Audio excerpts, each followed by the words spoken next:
A very good afternoon to everybody. This is the third day of our presentations. Uh, Today, the students are making presentations on literature of the Romantics. Uh, Let me share the list of the students who are making presentations today, and also let us see their topics also. Okay, so let me share the screen.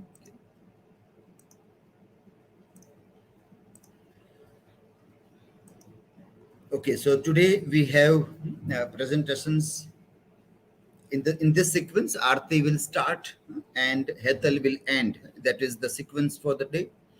Aarti will make presentation on in which ways Elizabeth differs from other women characters of Pride and Prejudice. Okay, so again, this is more like a sentence than a character or a question rather than the topic. So also learn how to draft a proper topic. The topic should consider all this thing, but this seems to be more like a sentence or a question rather than a proper topic. Okay? So you want to do the character study of Elizabeth. That is what you are planning to do here. So try to make a topic significant to that. And in your presentation, you can raise this question. That in your presentation, while making study of Elizabeth's character, your prime concern or question is this: that in which way Elizabeth differs from the other women characters. Okay, Anjali will read on character analysis of Mr. Darcy and Pride and Prejudice. Still on the third day, the same instructions we have to give. Pride and Prejudice is a name of the novel. So name of the novel should be in single inverted comma. If you are not written, write down now today. આજે તો લખી જ લો જો ન લખ્યું હોય તો, કે આવી ભૂલ પાછી ન થવી જોઈએ. ત્રીજા દિવસે સતત આપણે એ જ સૂચના આપીએ છીએ. Even in the Aarti's, એમાં double inverted comma છે. Double inverted commas are for quotations. They are quotation marks. Yeah, they are quotation marks. You have to write single because we are worried the same mistakes you will make when you write your answers also.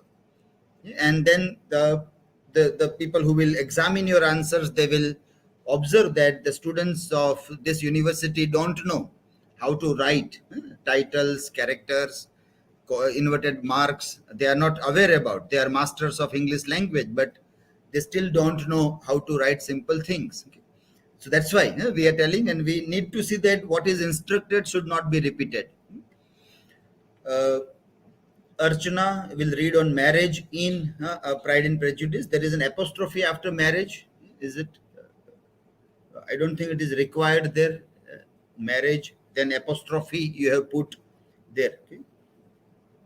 Avani will read. I have copy pasted this in this topic. This the thing on which from where I am reading is sheet number 17, not 17, sheet number 3. Yeah, where I have copy pasted this list. So in case the list where you have typed, if you are editing, then also it will not be reflected to me. Yeah, okay, let me come to that page.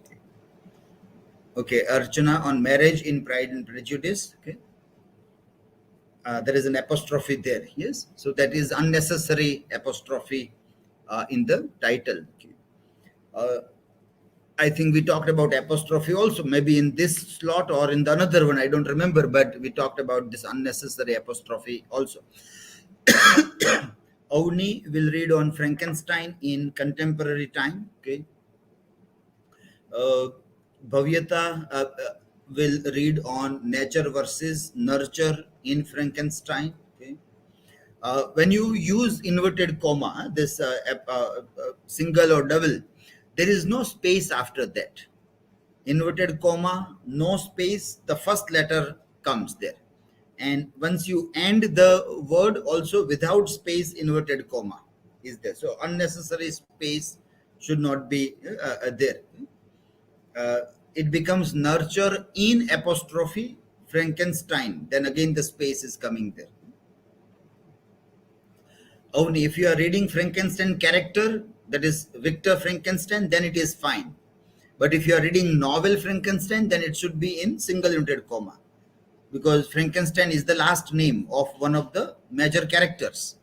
So it is confusing whether you are going to study Victor Frankenstein, Here it seems you are going to study Victor Frankenstein, not the novel Frankenstein. This is how miscommunication happens if you don't use proper inverted commas.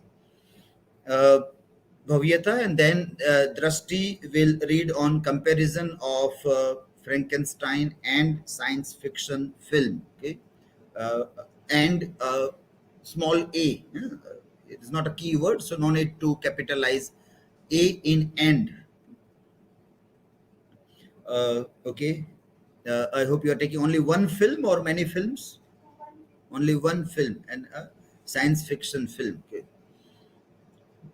Gayatri is going to make on science versus nature in Frankenstein. Okay. Ghanshyam on narrative technique of Frankenstein. Again, capital T is required there.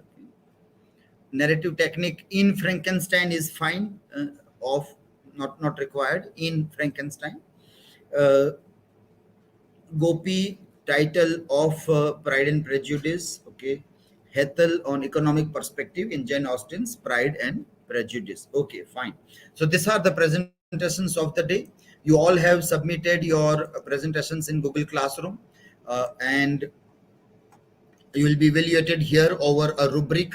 Teachers evaluation happens in Google Classroom over the rubric on various parameters like subject knowledge, organization of ideas, elocution, mechanics of writing, your eye contact, body language, and last two parameters on research based writing, how you connect your arguments with the other sources, and then how other sources are cited as per MLA style documentation. On these parameters, your work is to be judged.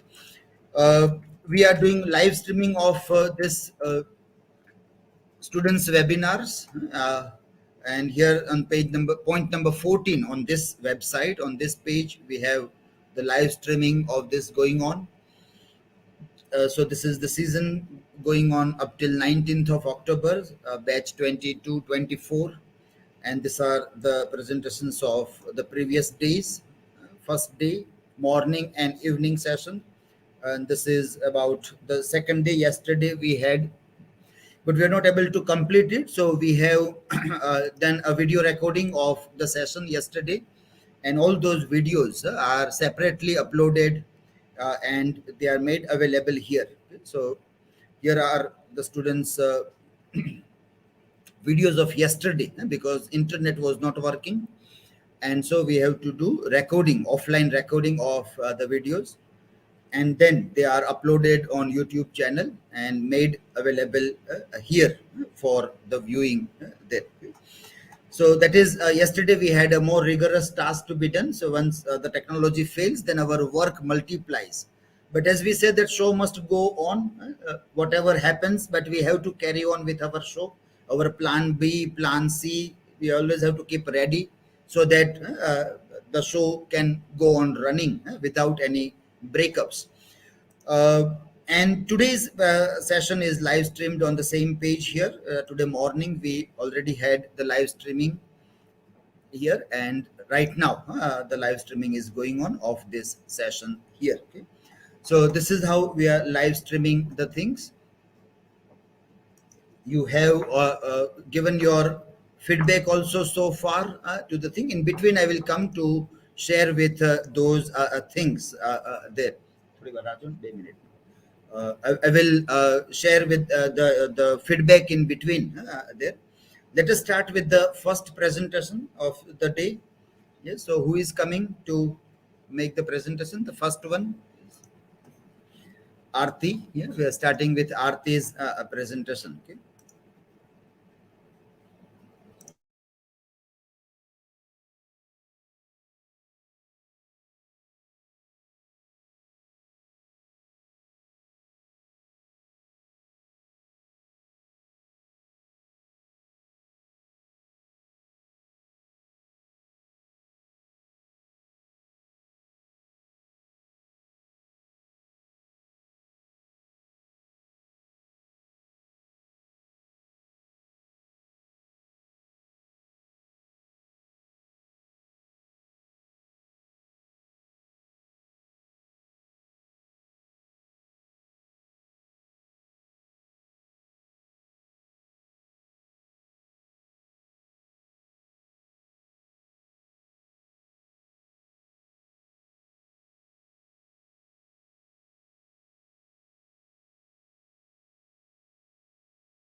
Hello everyone.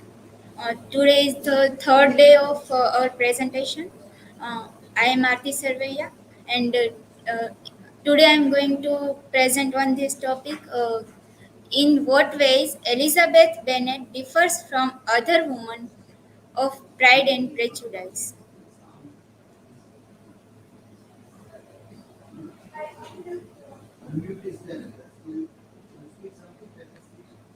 Hello everyone. I am Aarti Sarvaiya.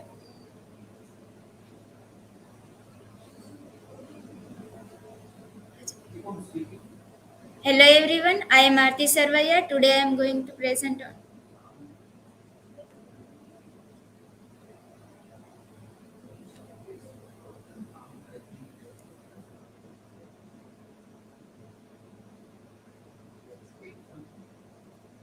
Hello everyone. I am Aarti Sarvaiya. Today I am going to present on.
Hello, hello. Yeah, now it is there. Hello. You will see green dots when you check the sound in the setting, the audio microphone, and then when you check, you will find the green dot. So when you have an audio problem, and when I say that your audio is not visible, how to check whether the audio is visible? There you go there. Then near the microphone, there will be some green dots showing. That means it is now connected. Okay. Hello, hello. Yeah. Okay. Okay. Now we can start.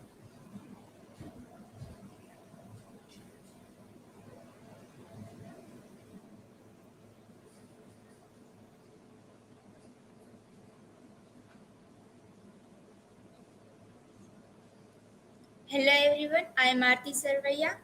Today I am going to present on this topic in what ways Elizabeth Bennet differs from other women of Pride and Prejudice.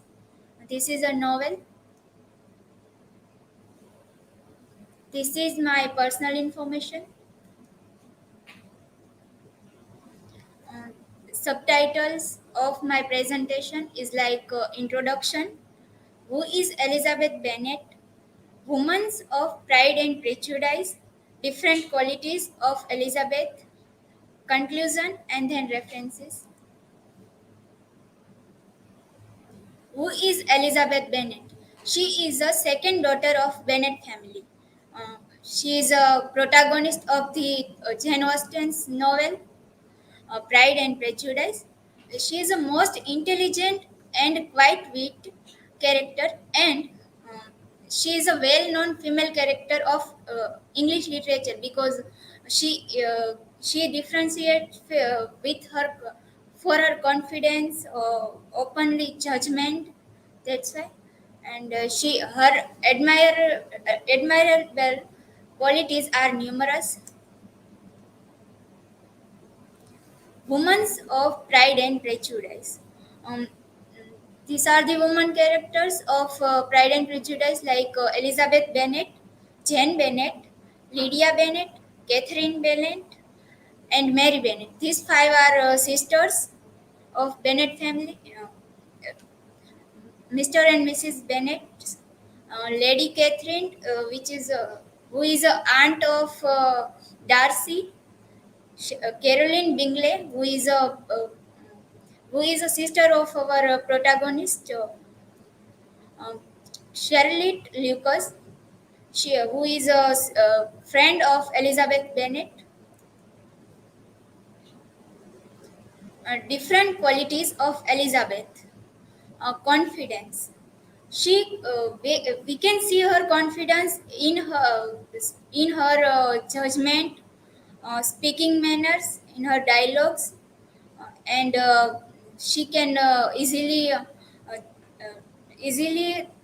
she can easily express his feelings to, and she can confidently speaks her her manners, conversation skills. Familiar with talking manners.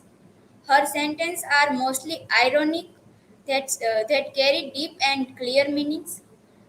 In she con- in she In her conversation skills, we can see her conversation with uh, Mr. Darcy's aunt, when she judge on her character on her marriages. At that time, she can give confidently or confidently answer to her and manage the situation.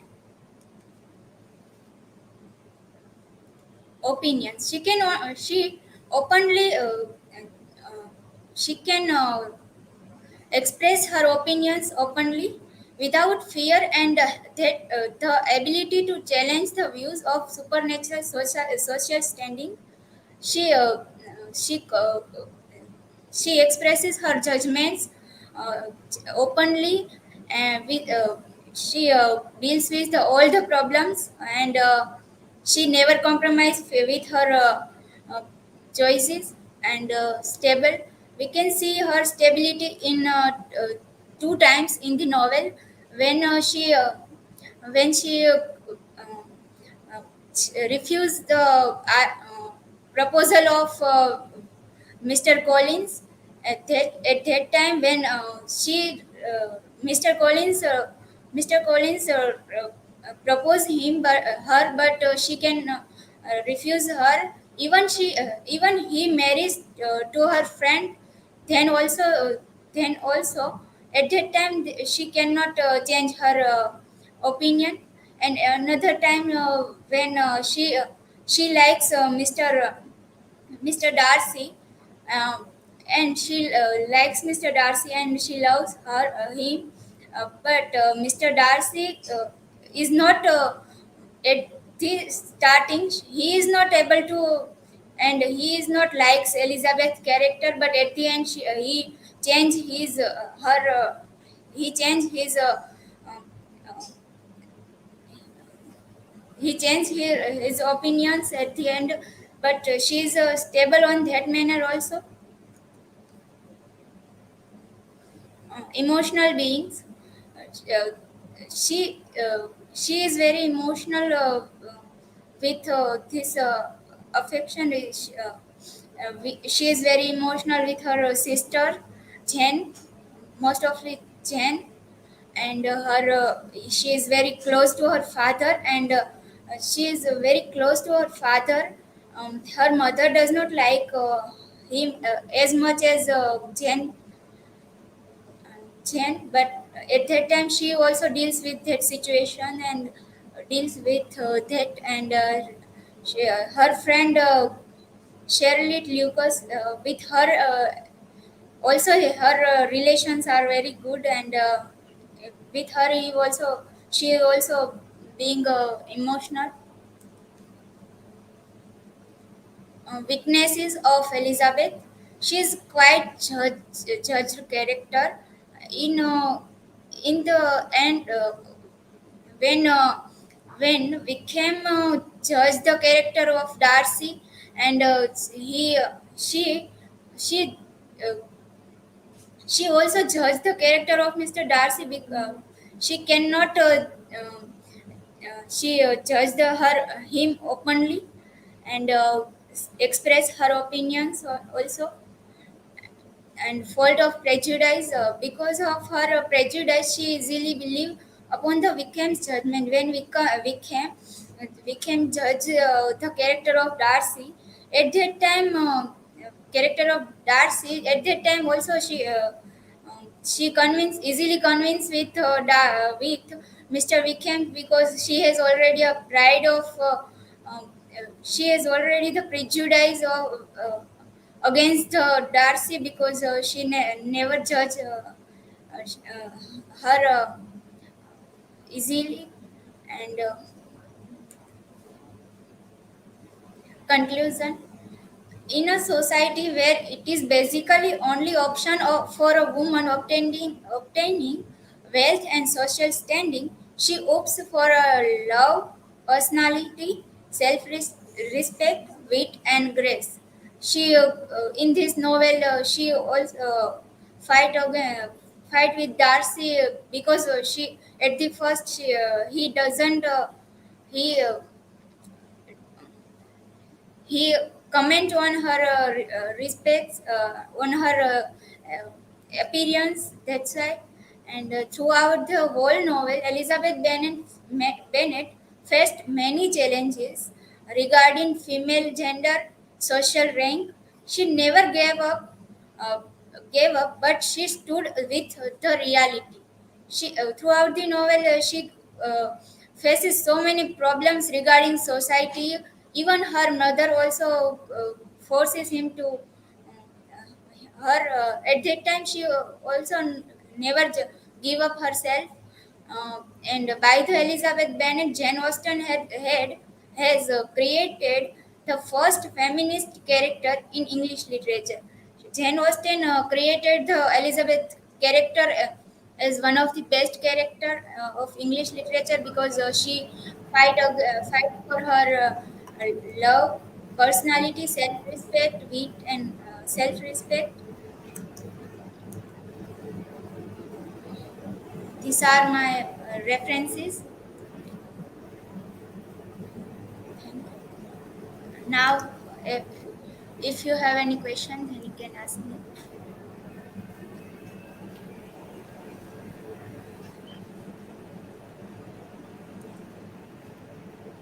Yes, we are waiting for questions.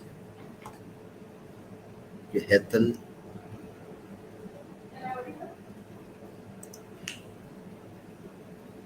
Aarti, my question is, as you mentioned many qualities of Elizabeth Bennet, out of all them, which quality affect you the most and why? Um, No, still there is some I audio mentioned problem many. there. You can check in the settings. There is some audio problem there. If you speak something,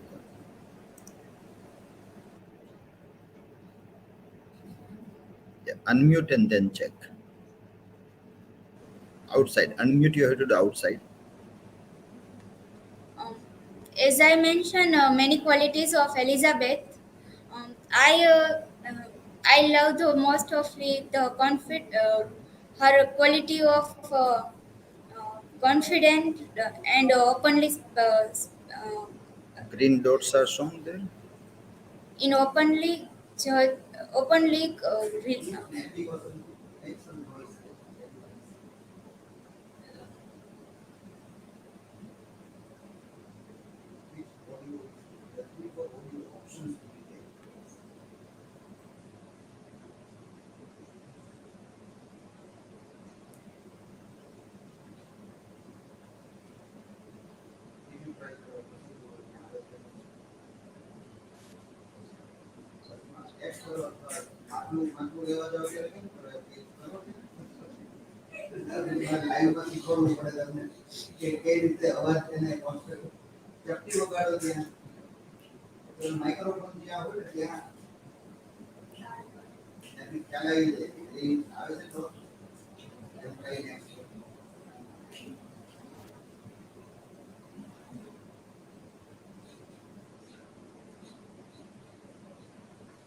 Elizabeth different from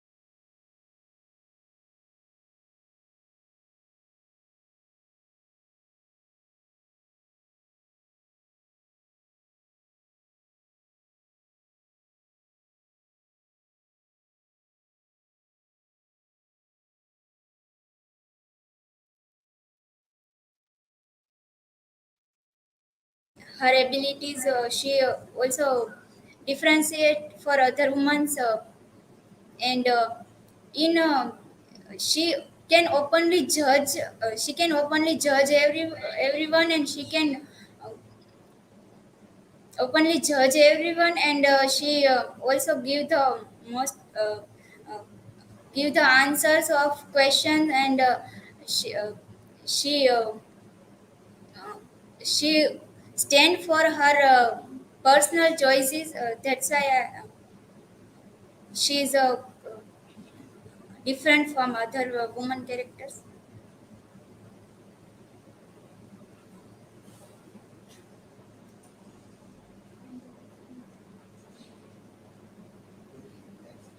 But get this all sound, you otherwise keep mobile connected. If you are not able to work out that sound, then you put a mobile connection ready. But we have the audio input from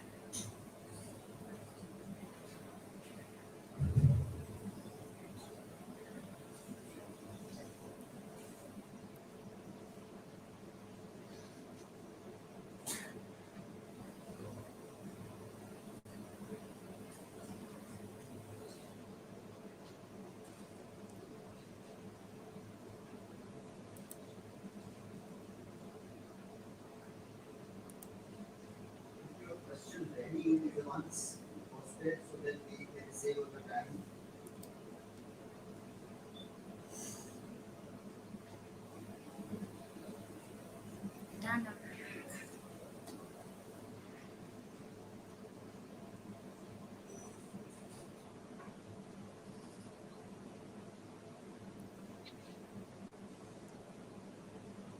Is it?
The right hand side panel, there is this Yes, sir. title and then there is a square. That you have to click and you cannot see it.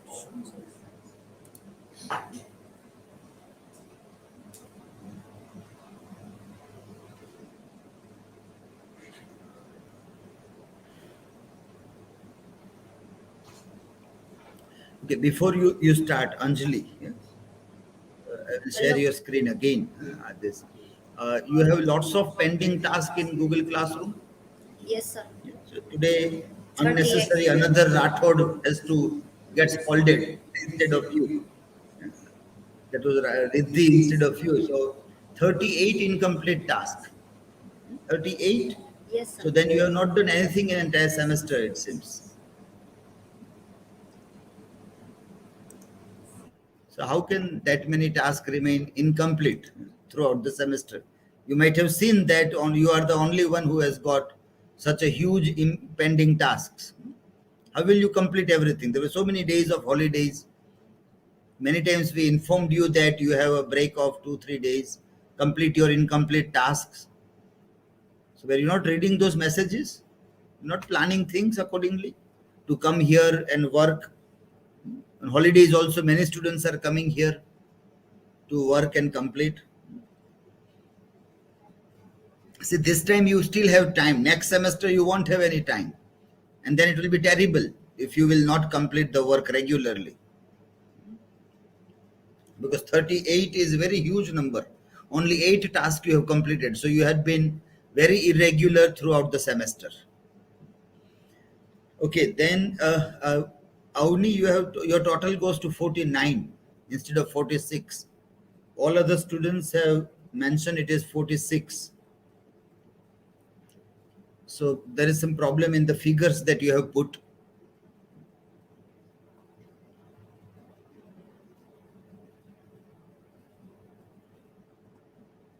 So Anjali, be careful next semester that all these things are should not be like this. Every time you have to complete the work. That is the purpose of continuous internal evaluation.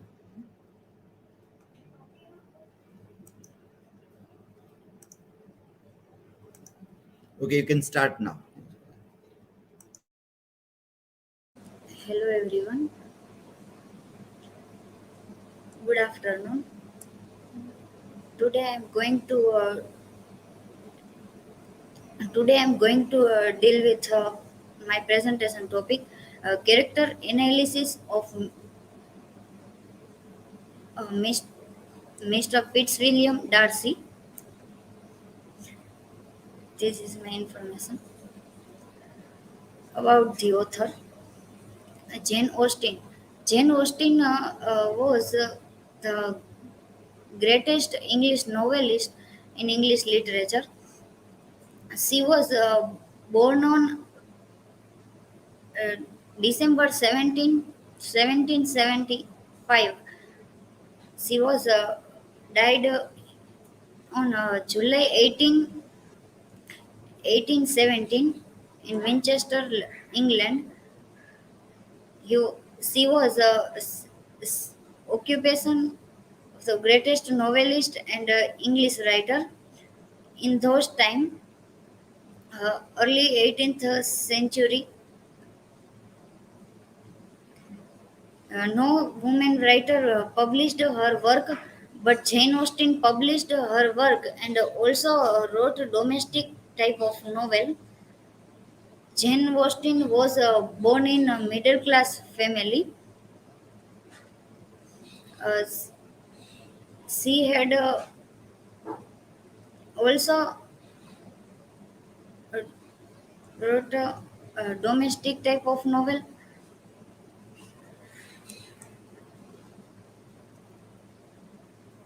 Her life. Jane Austen, the daughter of the rector of Stevenson, she lived in a quiet village in its quiet Hampshire landscape until she was 20 years old. She was one of 7 children, 5 brothers and a sister, Cassandra. Her father was a bookish uh, Her father was a bookish man who presided amiably over this unusually devoted family. Their pleasures derived from other activities of a sharply circumscribed society, local gossip, their over conversation, letter writing, and a good deal of reading. The literary composition in kind that it is should have proved to be among the greater achievements of the novel is not entirely the accident of genius.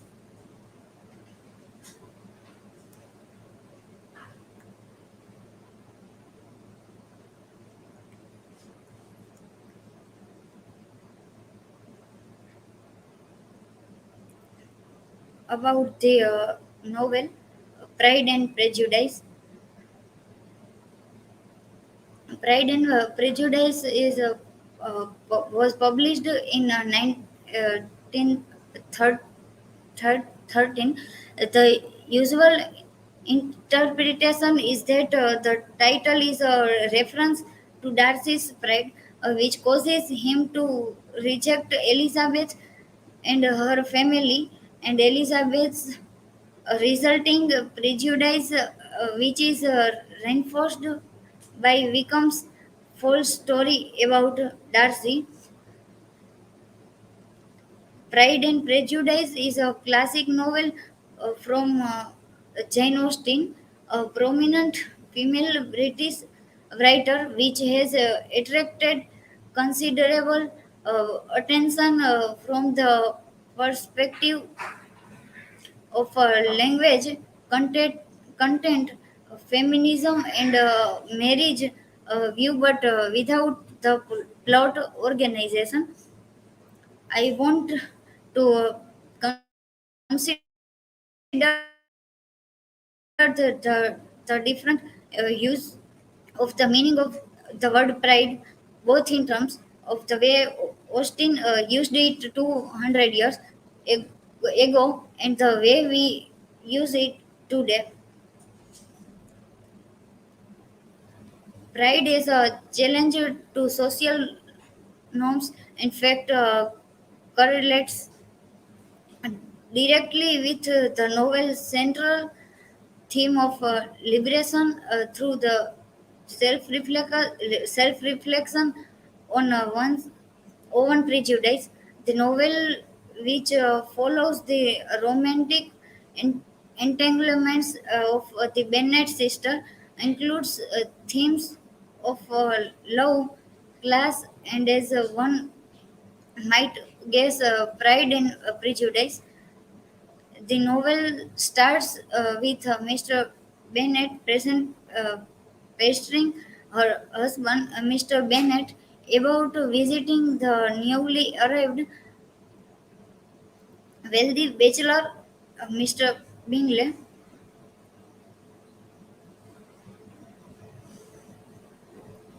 Character sketch of Mr. Darcy. Darcy was a proud and arrogant man. In Jane Austen's Pride and Prejudice, Fitzwilliam Darcy is a wealthy English aristocrat and the owner of Pemberley, a country estate. He inherited Pemberley 10,000 a year and other wealth from his father, who passed numerous years prior. At the no, beginning of the novel, Darcy is staying with his close friend Mr. Bingley, who is letting or renting Netherfield Park. Uh, One of the features of Pride and Prejudice, uh, to which exceptions has been taken in Jane Austen's treatment of the character of her Mr. Darcy. It is said that the transition between the arrogant young men of the early chapters of the novel and the polite gentleman whom Elizabeth Bennet marries is too great and abrupt to be completely credible. Pride and Prejudice, Elizabeth Bennet's forceful and engaging individualism is pitted against Darcy's not indefensible respect for the social order and his class pride. Uh, Darcy may not be a perfect person. Darcy may not be a perfect person, but his character development reveals Jane Austen's strong art of characterization.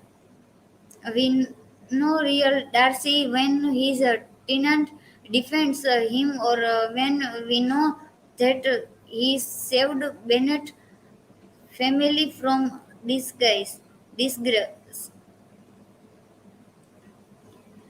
Bingley was the friend of Mr. Darcy, so this quote is comparison of Mr. Darcy and Mr. Bingley in Pride and Prejudice. Bingley was sure being liked wherever he appeared. Darcy was continually giving offense.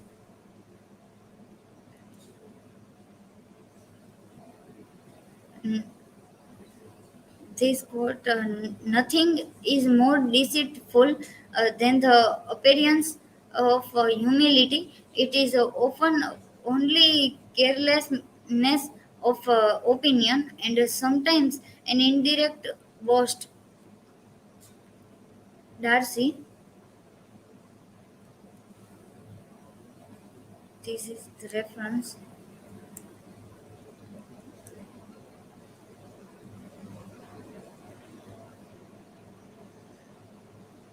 Anyone wants to ask a question?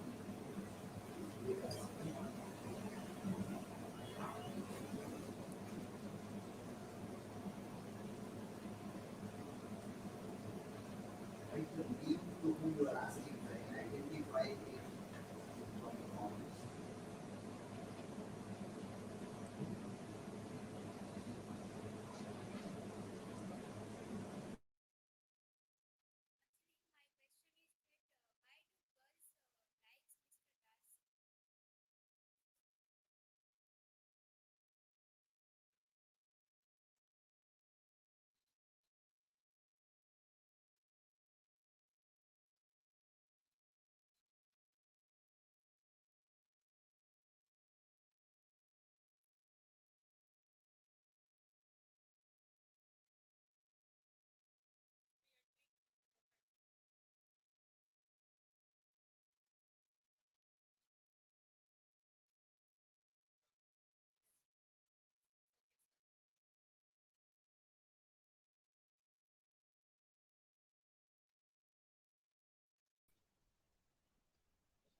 Actually, my question is that why do girls like Mr. Darcy?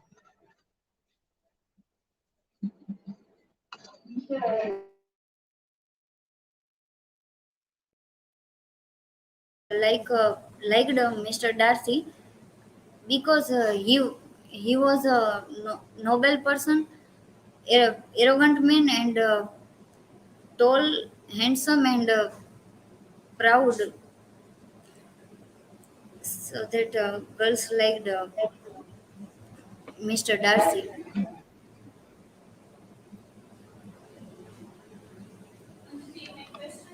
My question is that who is the director of this Darcy in Bollywood?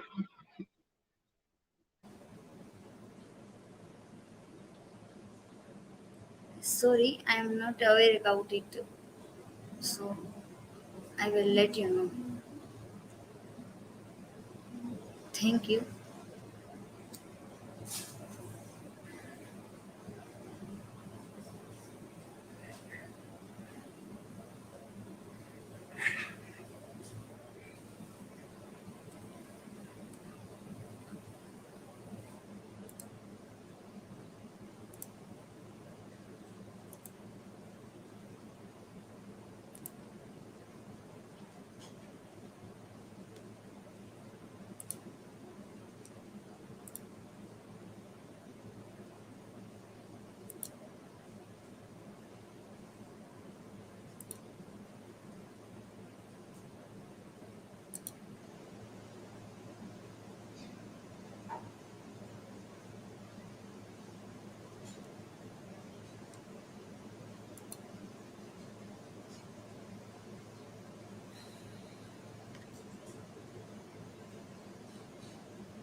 Am I audible and visible?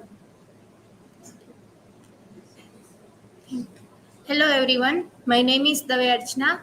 Today I am presenting paper number 103, Literature of Romanticism, Romantics.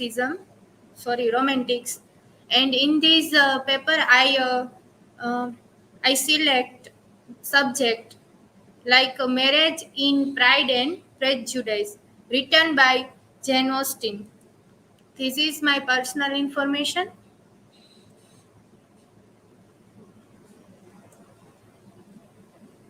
Today I am dealing with about author, marriages in the novel, author's view on the novel, and the work cited.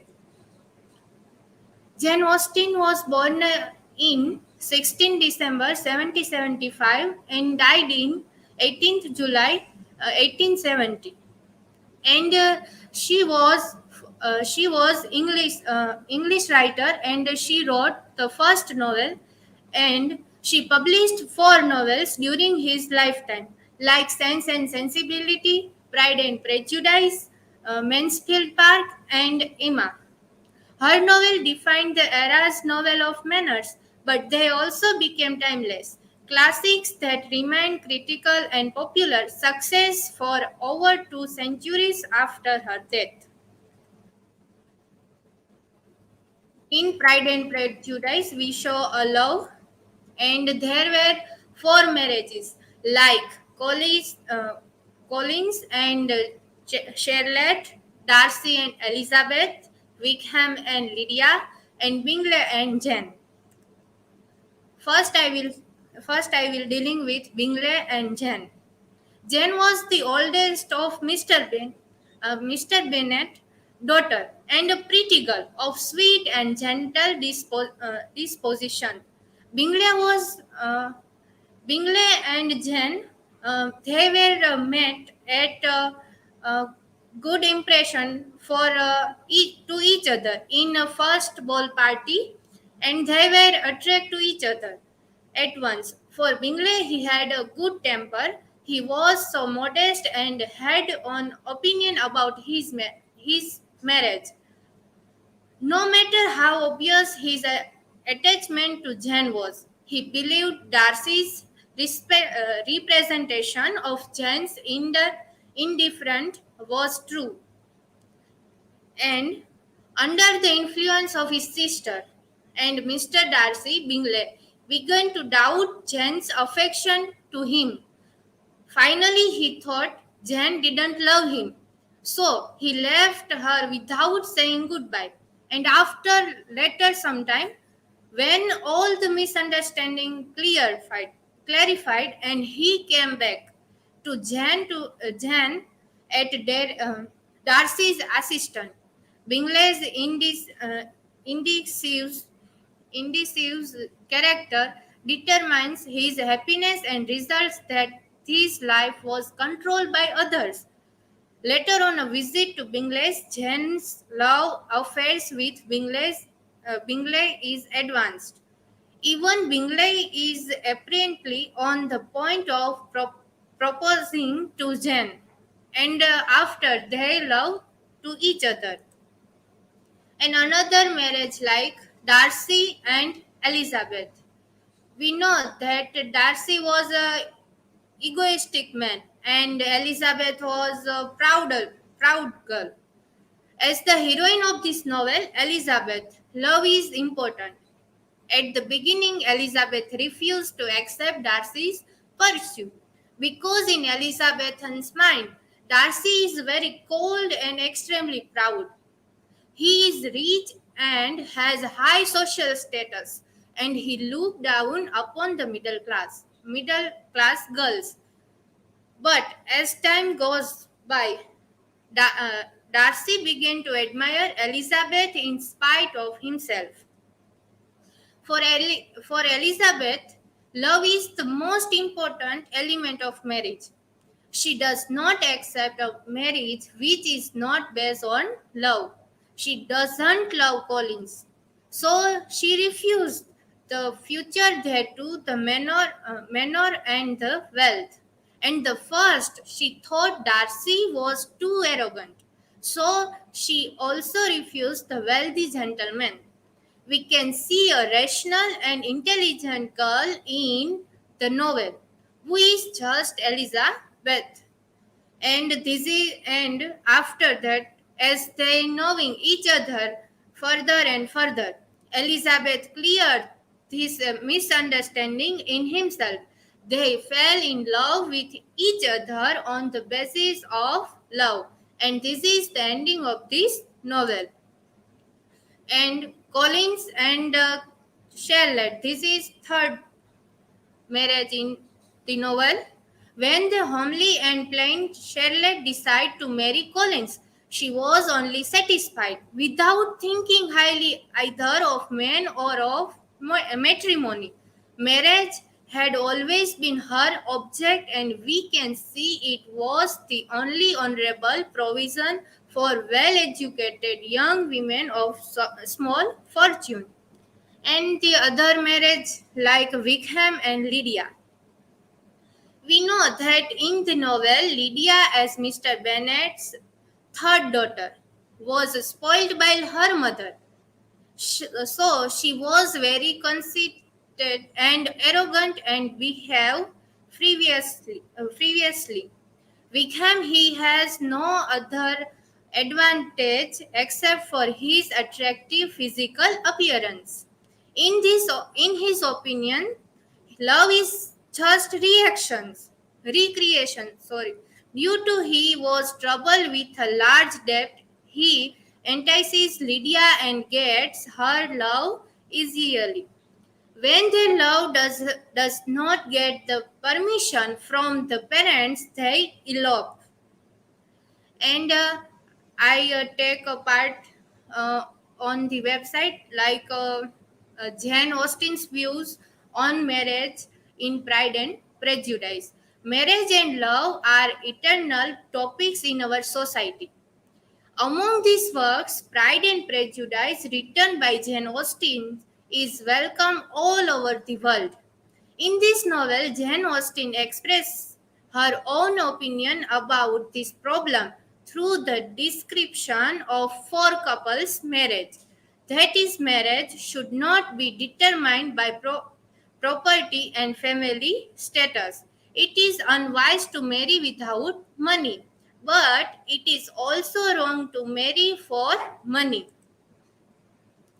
And the marriage settled by love is and I love and happy and idle. Her views on marriage have great realistic significance to the modern society. Jane Austen's views on ideal marriage and its great realistic significance to the modern society from the analysis of four different types of marriage in the novel. And another article, like uh, contrasting attitude toward marriage in Pride and Prejudice. Elizabeth Bennet's disregard, disregard for the contemporary marital conventions. These are analyzed and compared to the traditional marital opinion of the novel social environment.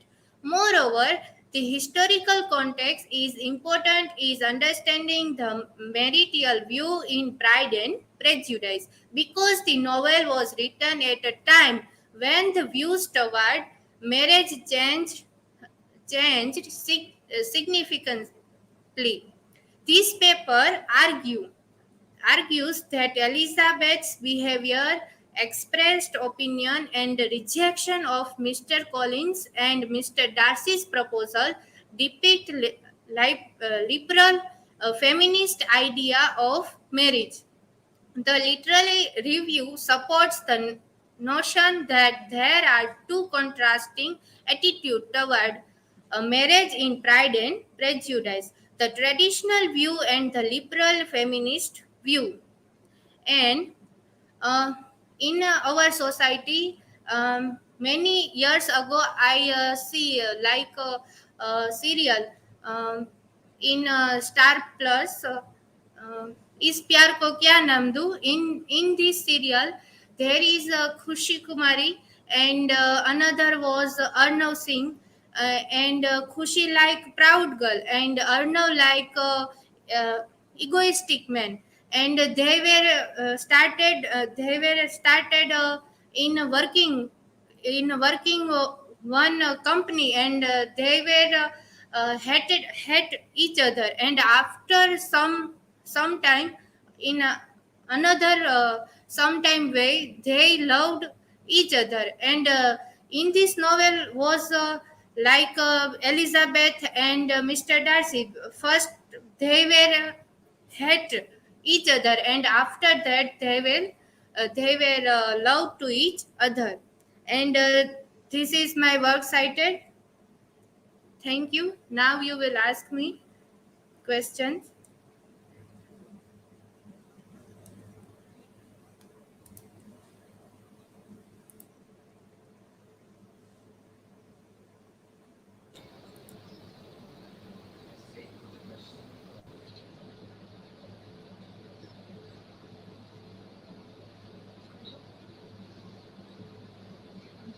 What do you what do you think? Is Elizabeth was a really headstrong girl or not?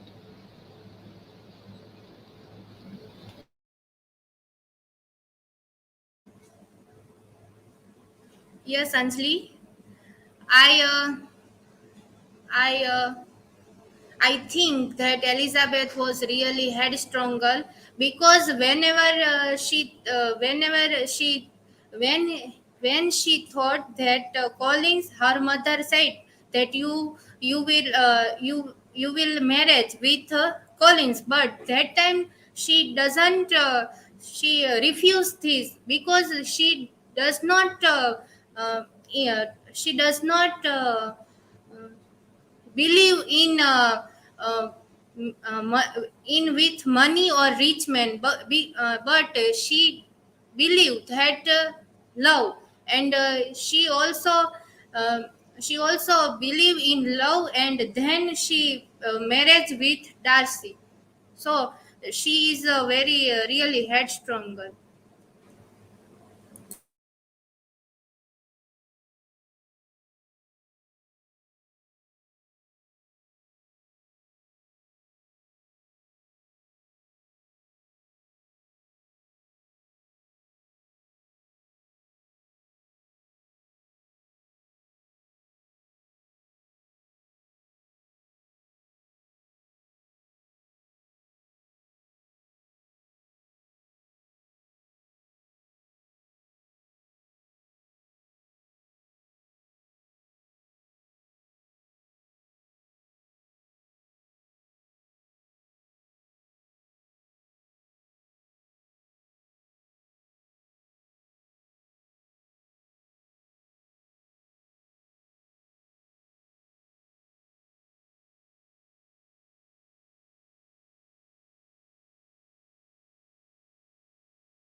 uh, Jane Bennett and Mr. Bingley met at first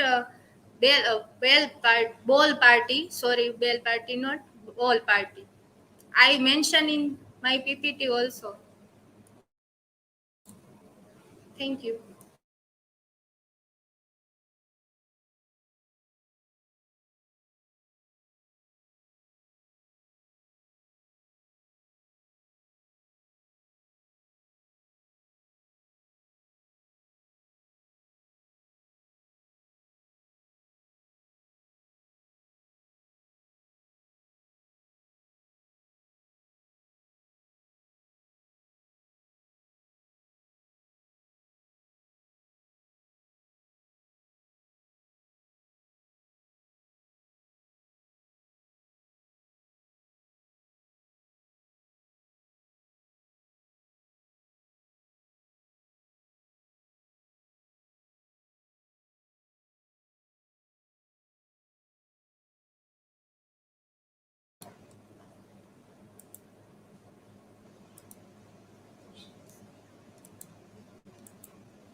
Is it visible?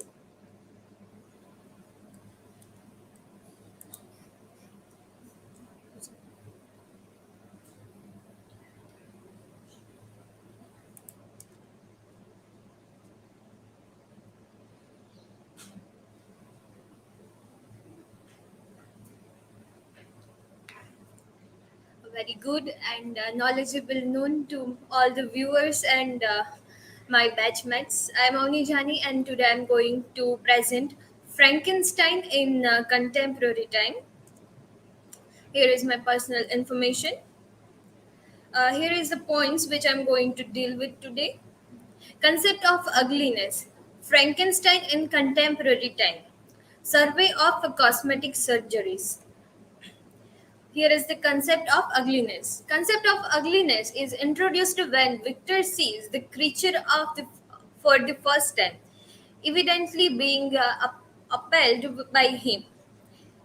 He says that his limbs were in proportion, and I had selected his features as beautiful, beautiful, great God.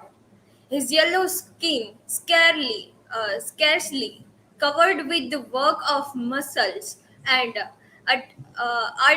arteries beneath his hair was of lustrous black and flowing, his teeth of pearly whiteness. But these luxuriances only formed a more horrid contrast with his watery eyes that seemed almost of the same color as the darned white sockets in which they were set. His shriveled complexion and straight black lips.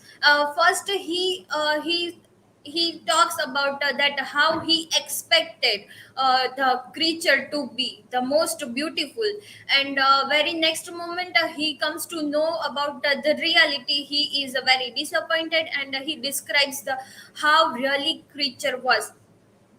In this novel there they show the creature as monster, the ugliness of creature. But from this dialogue, I personally believe that the he creature was not ugly. The thinking, the mentality, and the expectation of Victor was really ugly. That how can he expect that when you make a creature from different body parts, so how can it be more beautiful?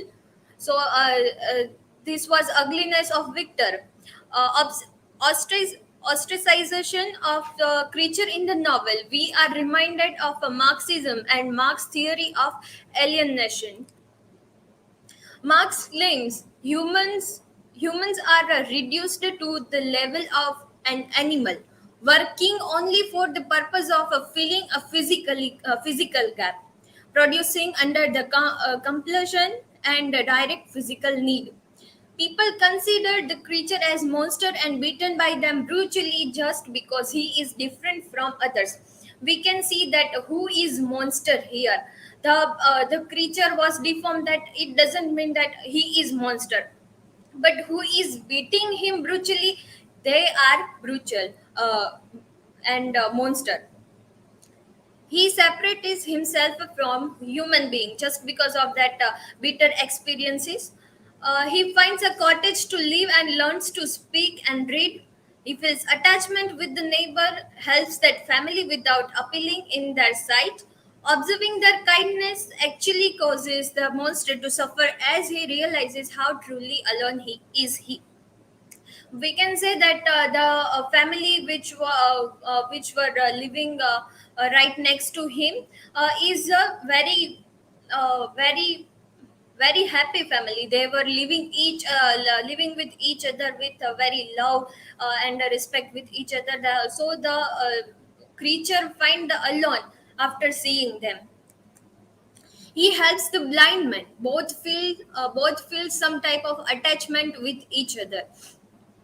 I think it can be considered my prejudice, but I personally believe that the man feels attached, the blind man feels attachment with the creature just because he is blind. If he would he could have seen the creature, then he will also behave like other human beings and beat the creature cruelty.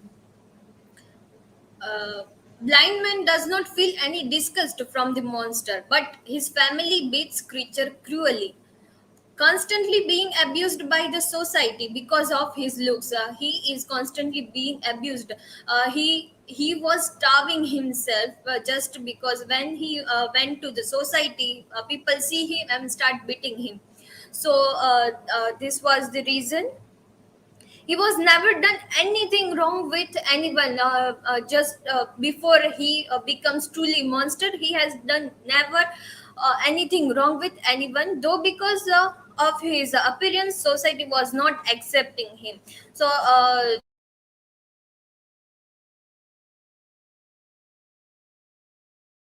it was not again I will repeat it, it was not deform is that society. He was noble by his heart and deeds, but society made him monster. Here is the quote, some that I found on Google. They laugh at me because I am different. I laugh at them because they are all the same. Here is the point of Frankenstein in contemporary time. The creature was not perfect like others because he has been created from deformity. Lots of stitches were there on his body. We can see, we can connect this with the plastic surgery, as many people are doing plastic surgeries to become to be more beautiful just because to please society. Uh, in 21st century, people are doing plastic surgeries to look more beautiful. That is deformity, creating different from the natural. Deformity of creature was disturbing the society. Nowadays, the fake beauty standards of a society is disturbing individuals. We blame society, but we are the society. Society was no society was not accepting a creature because he is deformed, and nowadays society is not accepting the one without plastic surgeries and makeup.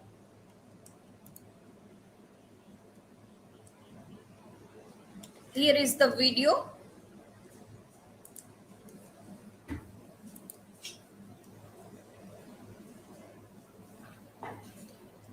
Are you able to see?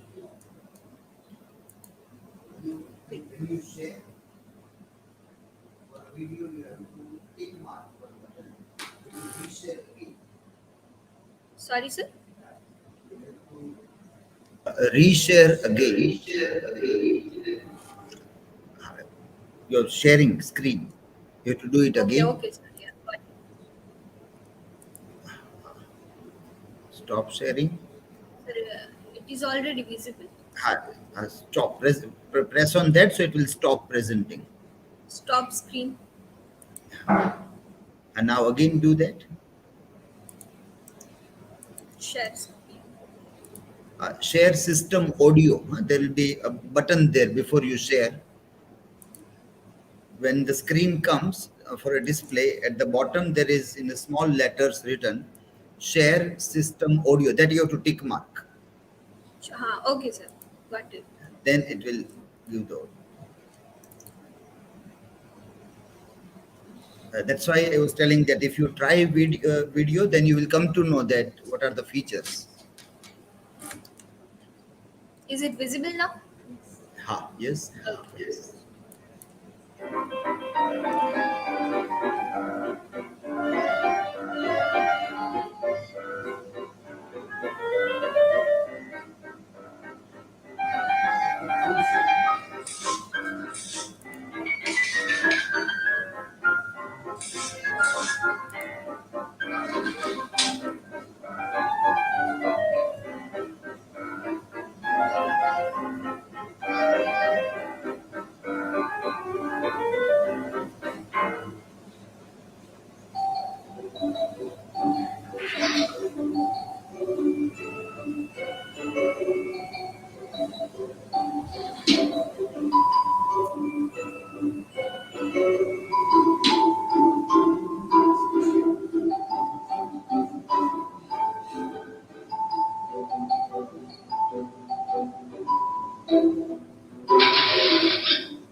Next comes the concept of almond mom. Yolanda Hadid, a former model, fixates how little she is eaten and how much weight she has lost. She calls her daughter Gigi's body big and bulky and complains she eats like a man, a creator, a creator who is mom. She is telling her daughter to not to eat more like a man and she is getting bulky. She allows her daughter Gigi to eat a single bite of cake on her own birthday. She is not allowing to eat a cake on the birthday of Gigi. So that is ridiculous. As a creator, she makes her to rely on almond diet, only almond for a day, nothing else on her diet chart. The article adds a statement of Bianca, a 29-year-old animator living in California.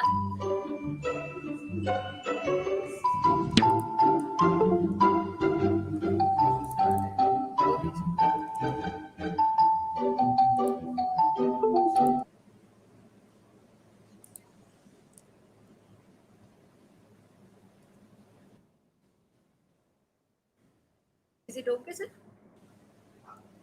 My mom had put a device that made a cow noise in the fridge every time you open it so you could never get food without alerting anyone or being made to feel like a cow. So if you she put a bell in on a fridge, and so whenever she opens the bell rings and she always feel embarrassed just because of eating. Yolanda made her second daughter, Bella Hadid, feel insecure and also made her to do lots of plastic surgeries that now she is not Bella Hadid anymore. She has become totally different from herself. She has transformed her from Bella to Carla Bruni, which is also a fashion icon.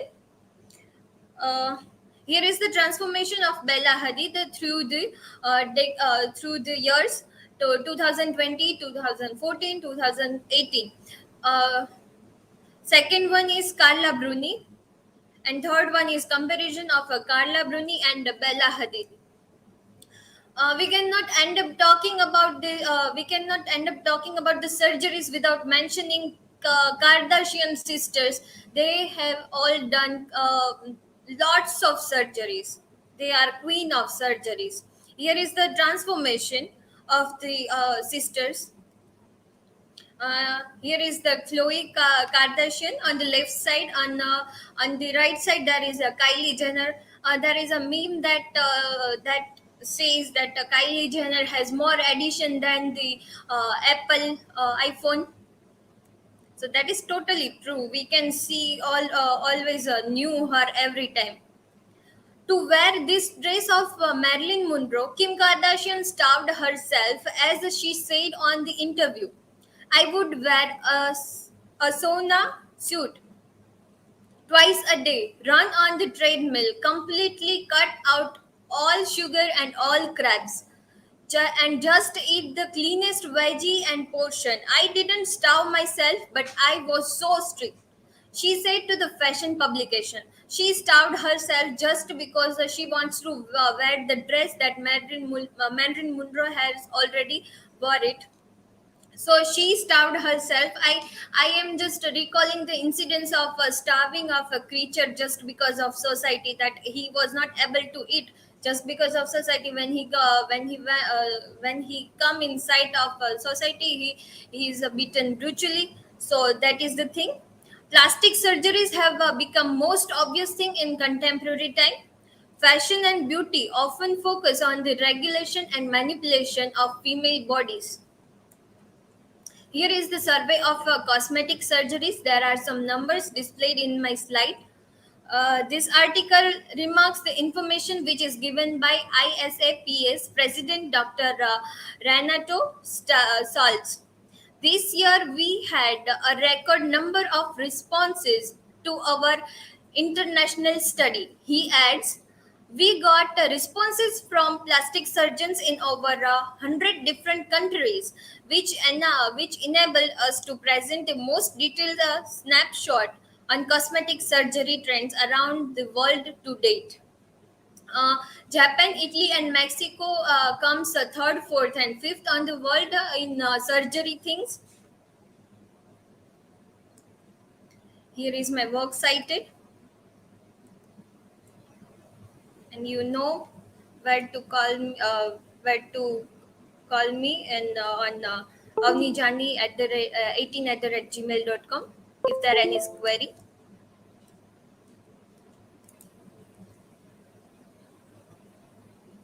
Any question? Question, who is asking? Anjali, have you put it? Okay. Archuna's question is there? Archana. What do you think about beauty standard in concept of Frankenstein in today's time? Beauty standards in this time are the same. Frankenstein was being abused just because of his deformity, and today's nowadays people are becoming abused just because of their appearance. If they are perfect, that also society blames them because of figure that society has created for girls and boys as well. Height 6 feet tall and handsome. That was personality that he. So, what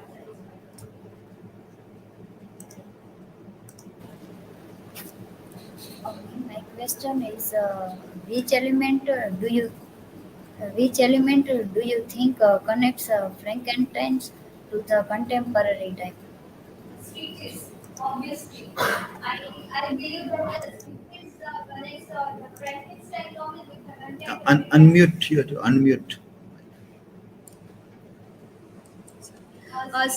Stitches for sure, just because we have seen that stitches are the prominent thing in the Frankenstein novel. He has a deformed body, and today's time also people are getting plastic surgeries with lots of stitches. So that is the concept of a fake beauty standards, which are proven by this presentation. I hope you are satisfied. Thank you.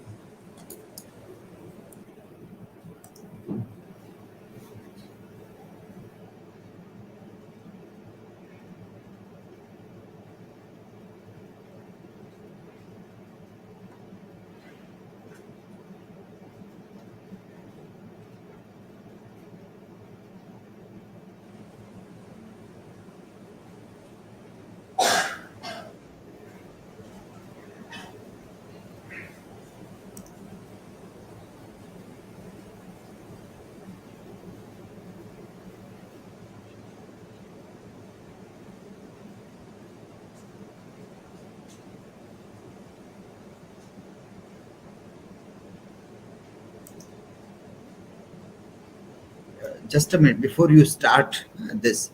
Yes, can you open Archuna's presentation? Not Archana, this Avni's presentation. Yes, sir. Share the screen and open that.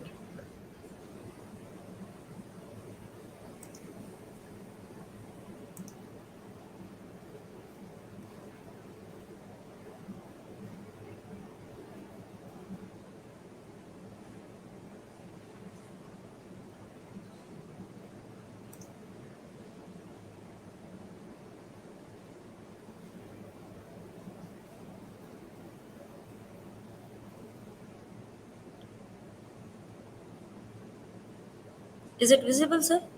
Have you opened this or was it opened already? Have you opened right now? Just a minute. Okay, play it then.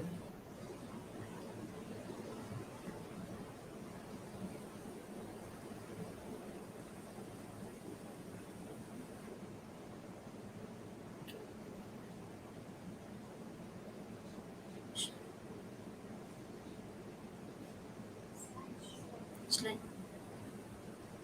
Slide soon.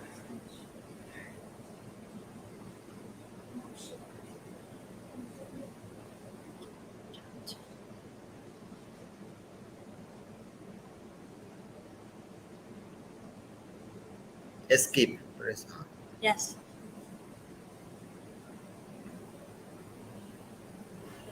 Next slide. Come on, next slide. Yes.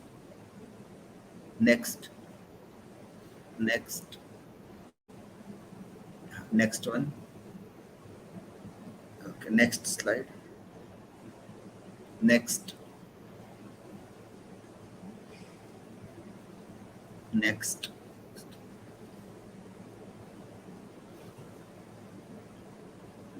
next.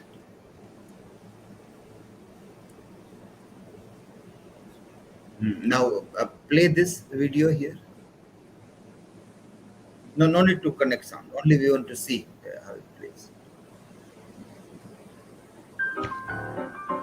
So this is what you can do. This is inserting video. This is inserting. So you can stop this now. This I have inserted right now. So when you escape this presentation.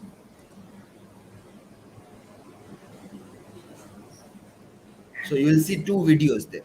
Now, right now you see one is Yeah. what you have posted, and the another one is what I have inserted here. So this way, then on the slide itself, the video will play. You don't have to go to YouTube. Sir, actually, it was not visible on the slide. Mhm. So that's why I have shown that this is visible. When I was at that, it was No, I have done that right now here.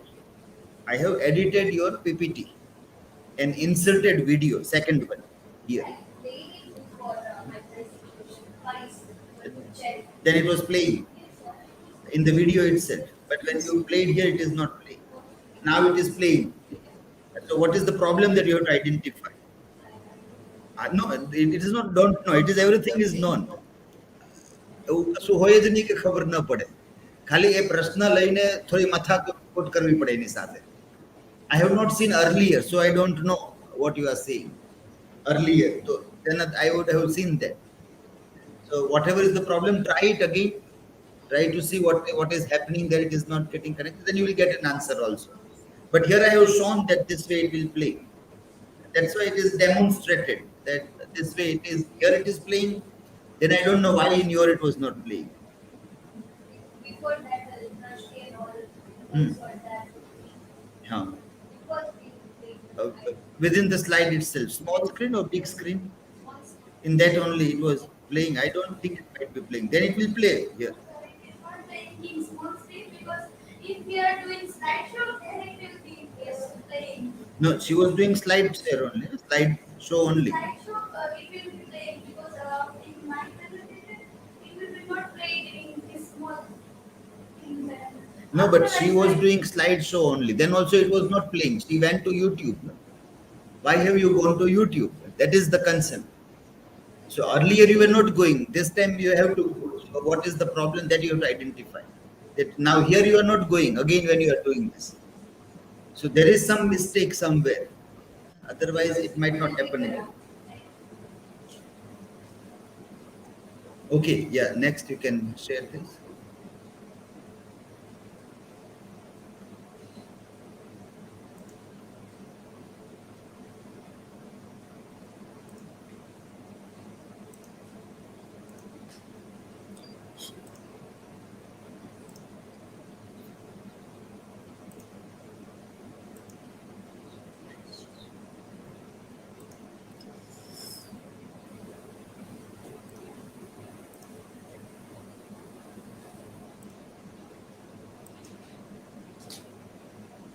I am visible and audible. Good afternoon, everyone. My name is Bhavyata Kukadiya, and my presentation topic is nature versus nurture in Frankenstein. Here is my personal information,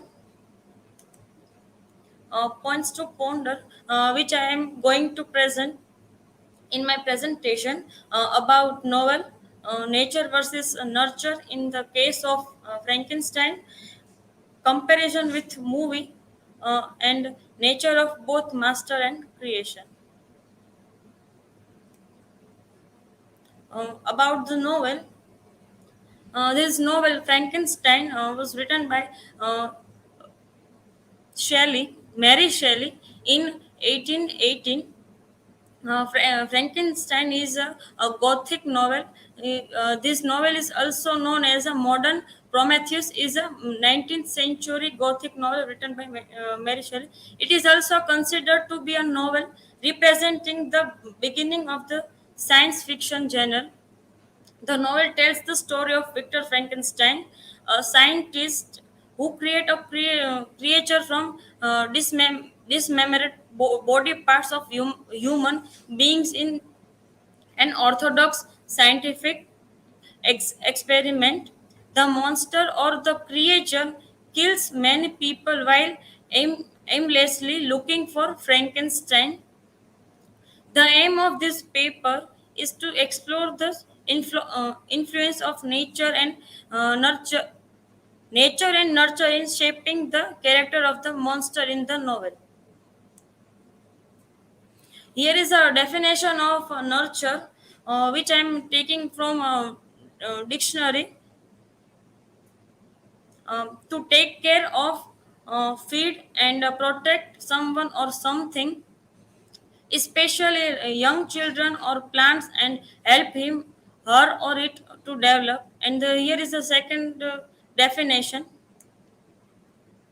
In this novel, the Frankenstein is a boy man who is very curious for science. In the text, Mary Shelley write about nature of Victor that he has extreme interest in science, show the fact that Victor is a person who is capable to perform different scientific experiment. The Victor is a man who is a very good in science. When he go to the university for education, he is starting to make a creature with some other body parts, and making a one life from the other body parts, and convert in a one life, one human. However, in a really, he used his scientific knowledge as way to show the ill nature of his personality. Victor gives life to monster, and in a way, it is a work of nature. We can say the in this novel, Victor tried to break God's chain. He want to create a life. This is a very not match for God, but does not accept his creature. He fails to nature. When he create a nature as a God, he is not success in his experiment. When his creature is ready, he is not accept his creature. This is nature of Victor in this novel. Here is some photos of Victor, who is trying to make a body from other body parts and convert in one body. Victor Frankenstein's sin was to play God, to attempt to create life out of non-life. We can compare this novel, Frankenstein, to the movie Robot. In this movie, same story are with Frankenstein. The scientist whose name is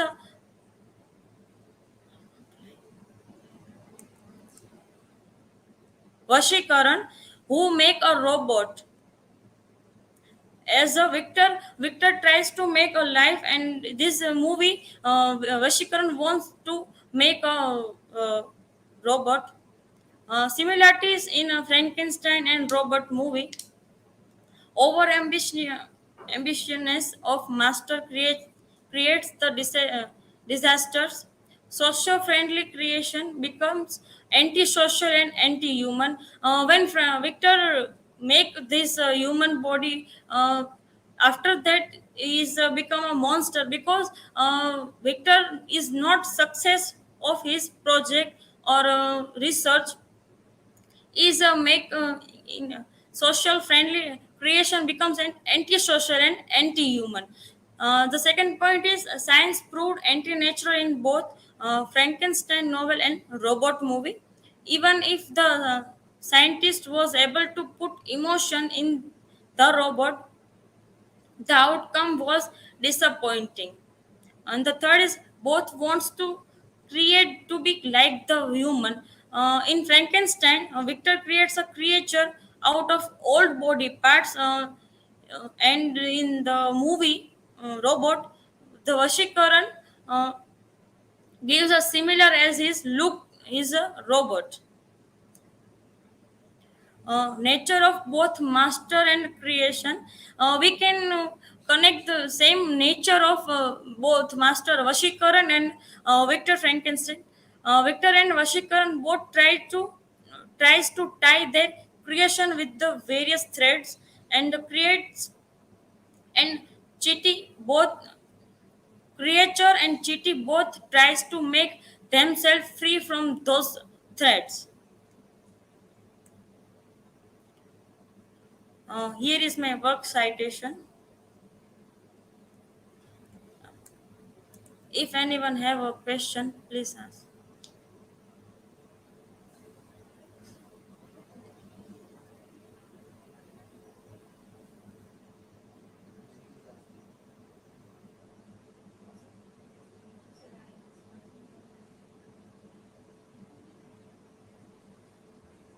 Yes. How was the creature nurtured in the Frankenstein? Creature in the Frankenstein, when Victor make a creature, he is not success. So that's why creature become a monster, and a monster don't like society and hate society hate him in because of his look.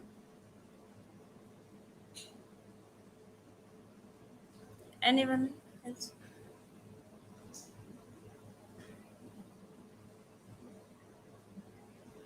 What is better, nature or nurture? I What is think nature better, is nature better or because nature is belongs our body from gender, and nurture is not. I personally believe that nature is more important than nurture. Nature belongs to genes of our body. This and it relates of our environment and geners. So that's why nature is more important. Thank you.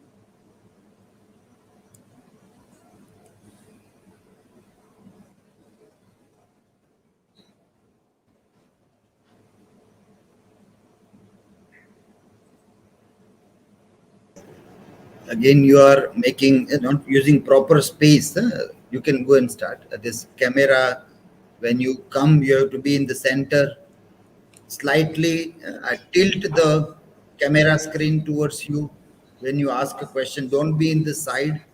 Come in the center, or when you are in connecting mobile phone, keep the mobile phone stable before a few minutes, and then you ask. Otherwise, everything is shaky. And these are all necessary skills which we are learning as a byproduct while we are making presentations. So that also is equally important to keep in mind.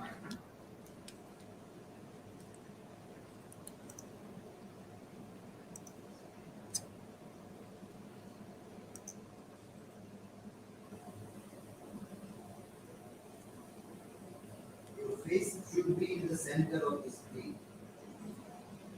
Top part of the face is out of the frame. It is not proper framing. Proper framing is what you have to see. When you're doing it from mobile, you are not seeing proper framing. And when you face laptop screen, tilt the screen little bit towards your side.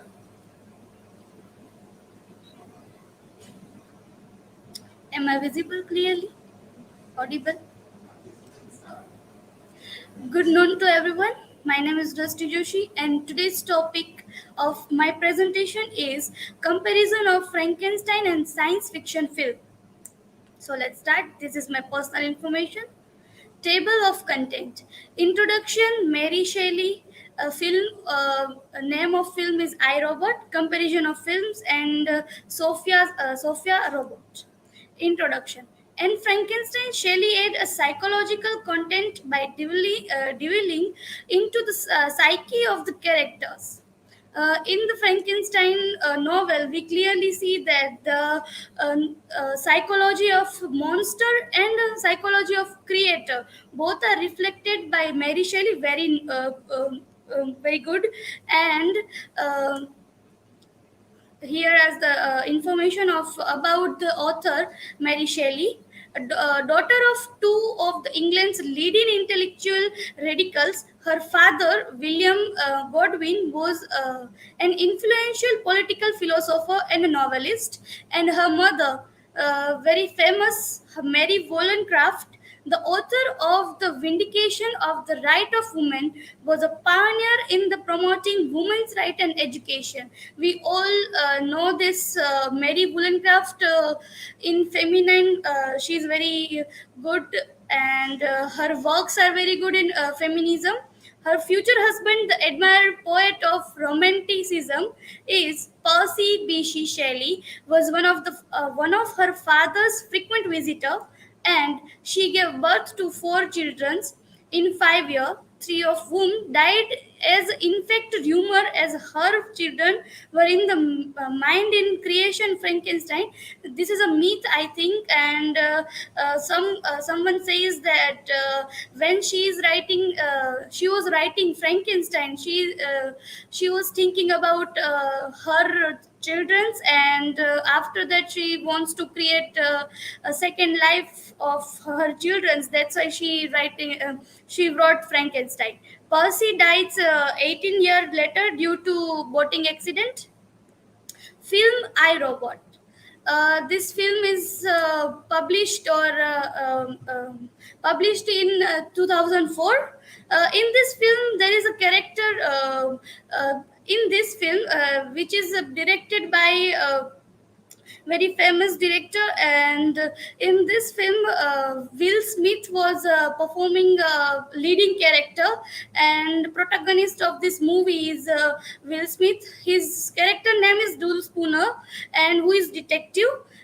This film shows the 2035 year of the age, and in 2035 we can say that in that time robot and human both are doing work with together, and they in this film they showing that robots are working with human life, and after that one detective, that Will Smith, Del Spooner, find out that one robot is very aggressive, and in this movie robot works with three laws, and that one robot, NS5, who is not obedient and who is not followed the three rule of robots, and he is very aggressive, and he's constantly breaking the rules. And in that case, detective Del Spooner investigate the case of suicide of that robotics co-founder and founder of that robotics company of co-founder of that company robotics, who made robots. And in that scene Dell founder find this robot, and here is the video of and in this video I want to show you something. So let's start first showing this video.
So in this scene, this is a scene of movie.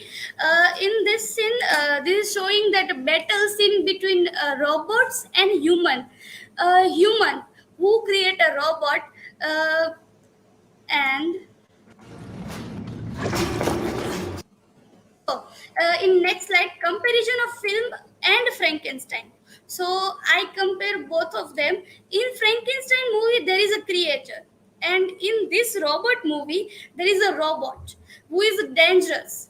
And in the movie or a novel shows how one scientific experiment goes wrong. In Frankenstein novel, we can clearly see that Victor Frankenstein's scientific experiments goes wrong. And in I Robot movie, there is a scientific there is no experiment in robotics, but there is all that there is things being already published, and we can say already happened, and after that robots are very dangerous for human being. The story is adaptation of Asimov's short story, which is warned about the future and about technology. In this movie or novel Frankenstein, one creature who made by human, but he wants to destroy human race. And in this movie, in the middle of the story, robot who made by human, they really destroy human and kill human beings. We clearly see that in the video that I played. In that video, we can clearly see that the human and robots both are fighting with each other, and robots killed many human beings. In contemporary times, our 21st century is very going ahead, and the technologies and everything. In this century, the real robot exist. A robot Sophia, her name is Sophia. This is interview is interview by Sophia, who she gave the interview to CNBC. To understand Sophia, it's very important to understand its creator. Who created Sophia? David Hansen. He is the founder and CEO of Hansen Robotics, but he hasn't always been a major figure in the AI words. Hansen actually got a BFA in film. He works for Walt Disney as an Imagineer, and she made this Sophia robot.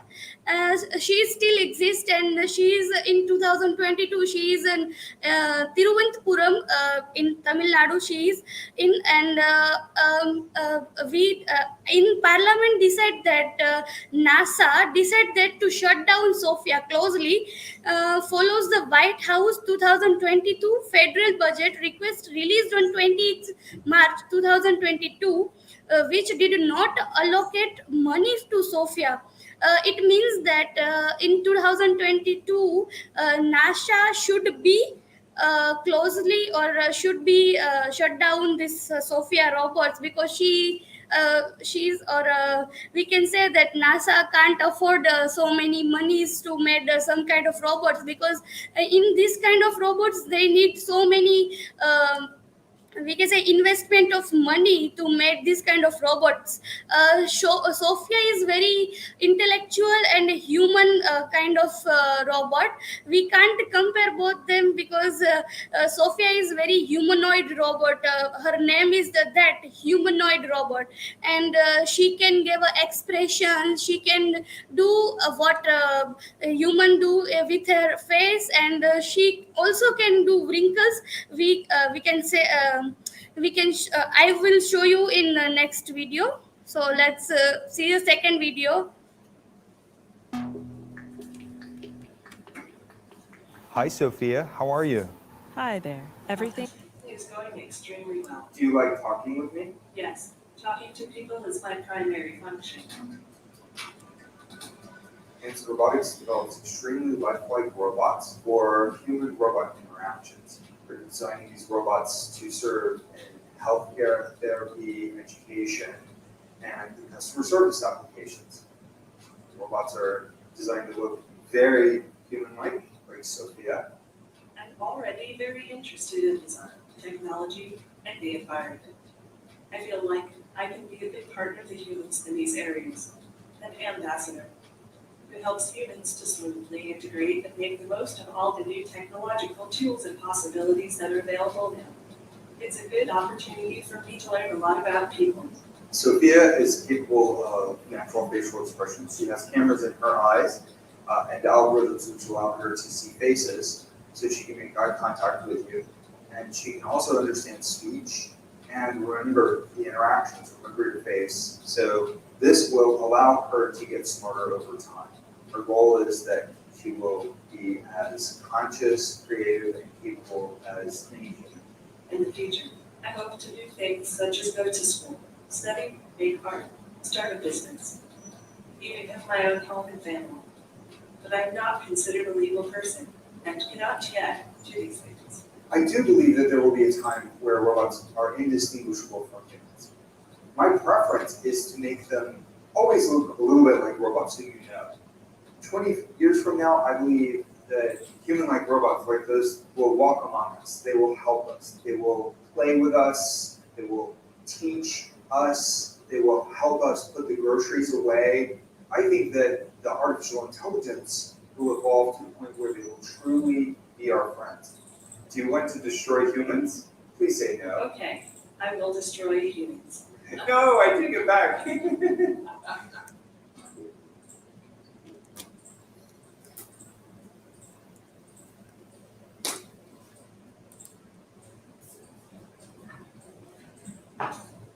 So in that interview last, we see that Hudson asked her a question that will you destroy a human race? So she replies that yes, okay, I will destroy a human race. It is in comic way, but we can clearly see that she is very serious about it. Or also, we should be serious about it. So here is conclusion. One message conveyed by Frankenstein is the danger that lies with consider the negative consequences of science and technology after the fact instead of before. Why is the ending of Frankenstein important? Shelley's most precise and obvious message is that science and technology can go too far. The ending is plain and simple. Every person that Victor Frankenstein had cared about meet a tragic end, including himself. This shows that we as a being in the society should believe in the sanctity of human life.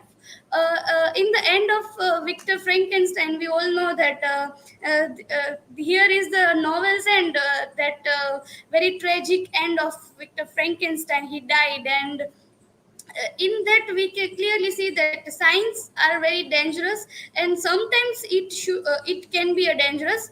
Not every time it can be a dangerous. And here, this is a work cited. Thank you. If you have any question, you can ask me. Yes, Bhavyata. Drashti, in what cases do you think that a monster and robot both are equal?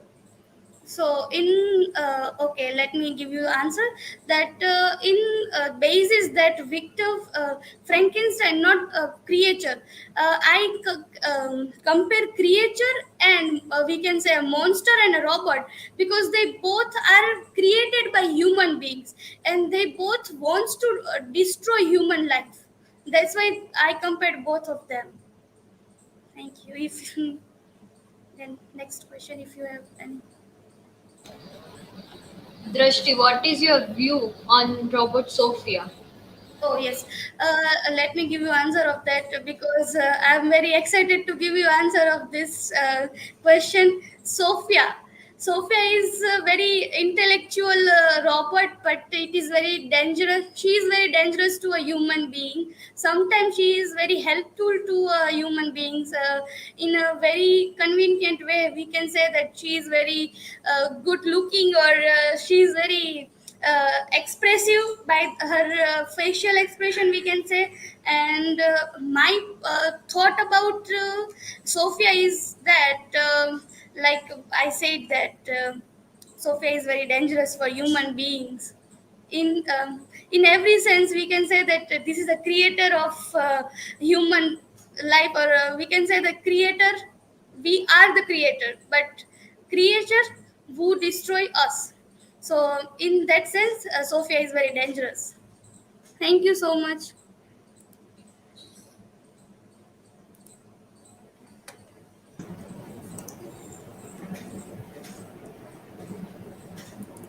So in this the videos were playing no inside. So there was that problem somewhere in earlier presentation. Otherwise, it might play in both.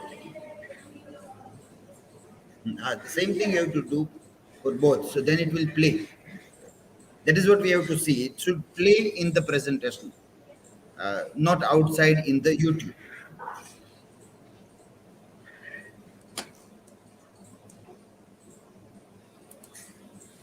Is it visible?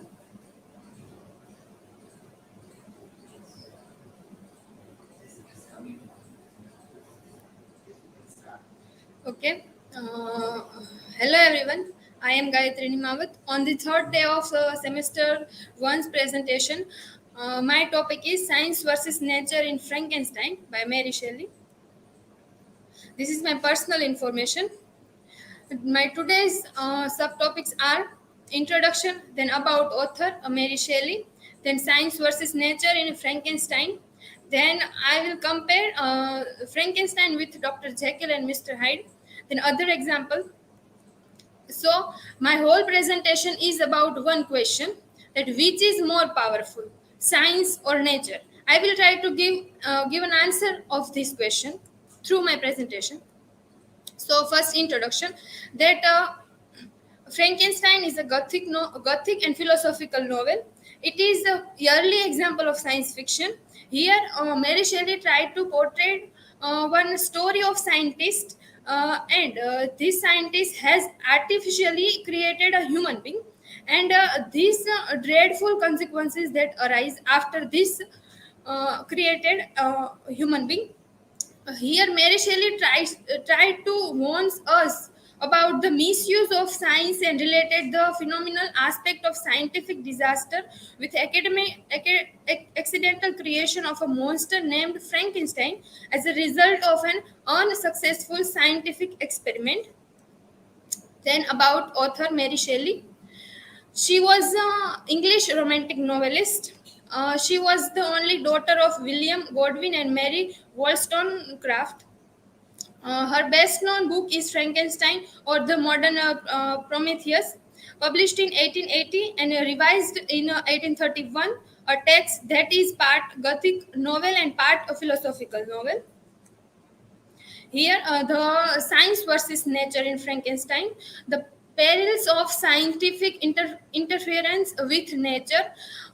In the article of Richard Holmes, science fiction, he said that Victor's thrilling discovery of the deep enticement of science. Through this enticement of science of Victor, this whole story is created. This created Victor Frankenstein was trying to create a human being who looks like us, and that's why he collect various body part of human being from dead bodies, and the result was very dreadful and very tragic. He trying to accomplish his mission by going against nature, and creature declare himself Frankenstein unique responsibility, because Frankenstein created this creature, and then after he leaves him. So creature wants his real identity. That's why he said that he was the Frankenstein's unique responsibility. Then this novel was the claim on science. It is a popular interpretation as an anti-science myth, because this was said so many times that this is an anti-science novel, because in this novel we find that one scientist created one creature, and the result was very terrible, and he tried to going against nature. That's why nature gave him answer, and that's why this novel became an anti-science myth. Then privated, here we find three main purpose, that it is uh, uh, perverted science, then Victor Frankenstein playing to god, and Victor Frankenstein messing with nature. Then we will compare this novel with Strange Case of Dr. Jekyll and Mr. Hyde of R.L. Stevenson's. Here in this novella, Dr. Jekyll did use science to change himself. Like in Frankenstein, we also see that Victor Frankenstein wants to change the society by creating a human being. And here we find his search to control some powerful secret of nature. And here R.L. Stevenson portrays a strange and imaginary conception of a dual human personality. Dr. Jekyll wanted to enjoy his inner self. He was a famous and popular scientist. That's why he was not enjoying his self. That's why he created his inner self as Mr. Hyde, and this became dangerous for his self. And like Victor Frankenstein, Dr. Jekyll also tried to messing with nature. Then we had a comparison. We had a comparison of robot movie in previous presentation, and I have taken one other example: a Ravan movie and a robot movie. In Ravan, that scientist or that developer of game played by Shah Rukh Khan, he developed one video game, and this here he wants to portray real character of real human being, and that's why he created two human beings, two character like human beings. One is Jivan, and other is Ravan. And his son said that you have to give more power to villain, and that's why he gave more power to Ravan than Jivan, and it's became very terrible for him. He have to lost himself by this Ravan. Ravan get alive after completed this character. And likewise in Frankenstein, Victor Frankenstein want to create a human being, and it was going terrifying. It was going terrified with him, and the other was a robot. Here the scientist played by Rajnikant, and he created one robot Chitti. At the first of on the first starting of the movie, Chitti was very good robot, but after that, by villain character, he was changing her his self and became very terrified. And at the result, he going very terrified and creature type of thing. And here in this Frankenstein novel, we also find this portion also. To conclude, we can say that the science portrayed in this novel never reached any human positively as did nature, and nature knows what was best and will make things right. If we are human being, if we will go to going against to nature, then nature always give answer to us. And here Victor Frankenstein's also got answer from nature. Here is my citation. Thank you.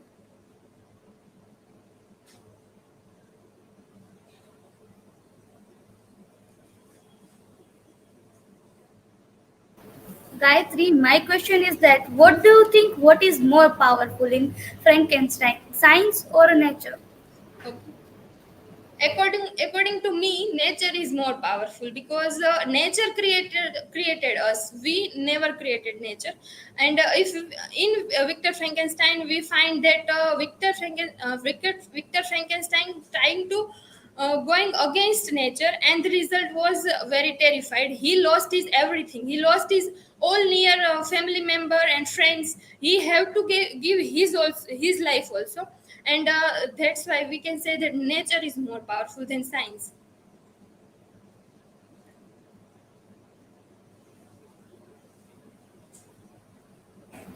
Gayatri, I have a question. According to you, how is Frankenstein an anti-science novel? Okay. uh, this Frankenstein novel by Mary Shelley was considered as anti-science novel by many people. Here we find very various dreadful consequences of science. that at the first Victor was trying to create a human being, and the result was very terrifying. That science is powerful in the 21st century, but we have to compare with nature also. We don't have to forget nature. We have to work with nature and science together. And here Victor was forgetting the rules of nature, and that's why this is called anti-science novel. Thank you. Good. In this, we had a good rhythm. Before the presentation was done, the questions were asked, questions were reflected well. Slowly, the questions were asked, and in detail, the answer was given. This is what should be there. It is not that hurriedly you throw the question and hurriedly you vomit the answer. Don't do like that, but slowly. Take your time to ask question. Take your time to give detailed answer also. Don't hurriedly do the things, but put your question well in advance so it can be displayed and our time can be saved also.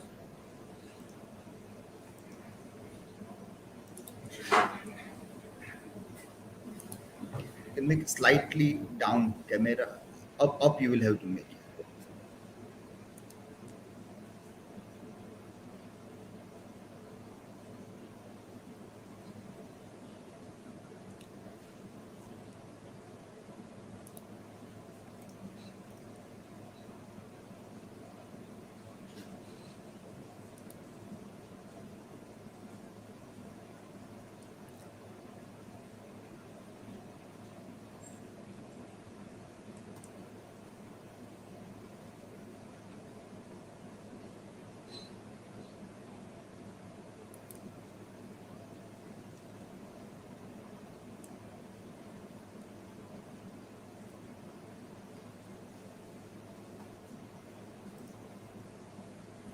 Hello everyone, my name is Katariya Ghanshyam and my topic of presentation is the narrative technique of the novel Frankenstein. This is my introduction.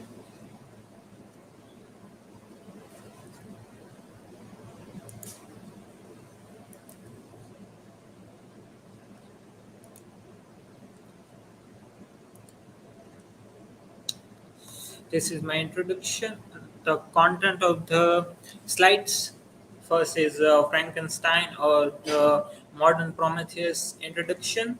Second is box within box uh, narrative technique, the peeling of onion, effect of narration, and example. Frankenstein or the Modern Prometheus. It is written by Mary Shelley in 1880, and Shelley tells the story first as epistolary and then adds the other layers in it.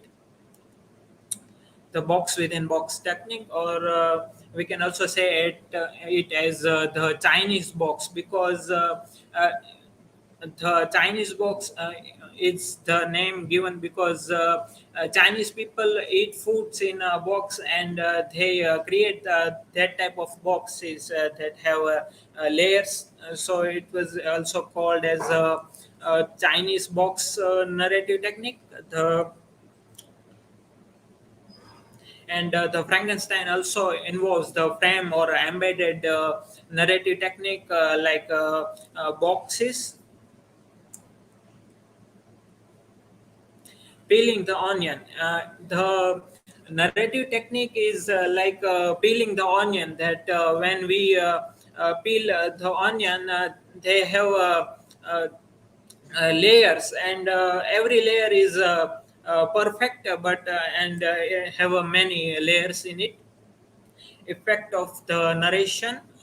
The narration style, like this of embedded or layered narration, have many effects, but when the other narratives are connected, we have to connect the uh, readers have to connected with it. So the three narratives here. First is the Captain Walden, and second is Victor Frankenstein. So both have the ambition. First, have to wants to explore far than the Atlantic, and second, also the Victor also wants to explore the other way to create living things with the help of the science. The second is the madness that both connects with the victor and the creature, because they both become mad in the victor becomes mad because he wants to create something, and uh, he becomes away from the society, and the madness of creating something alive is always in him, and the madness of a creature. The creature's madness is that he was frustrated by the behavior of society, and wanted to get revenge.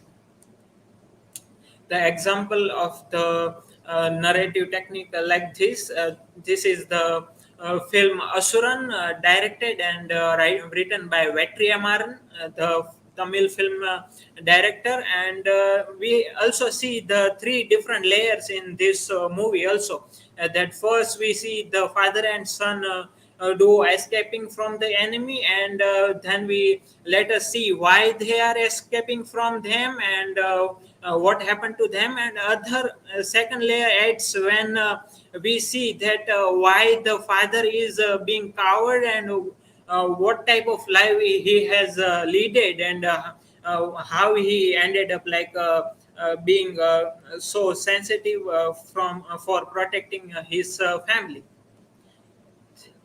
This is my work cited. Thank you. Now you can ask me questions.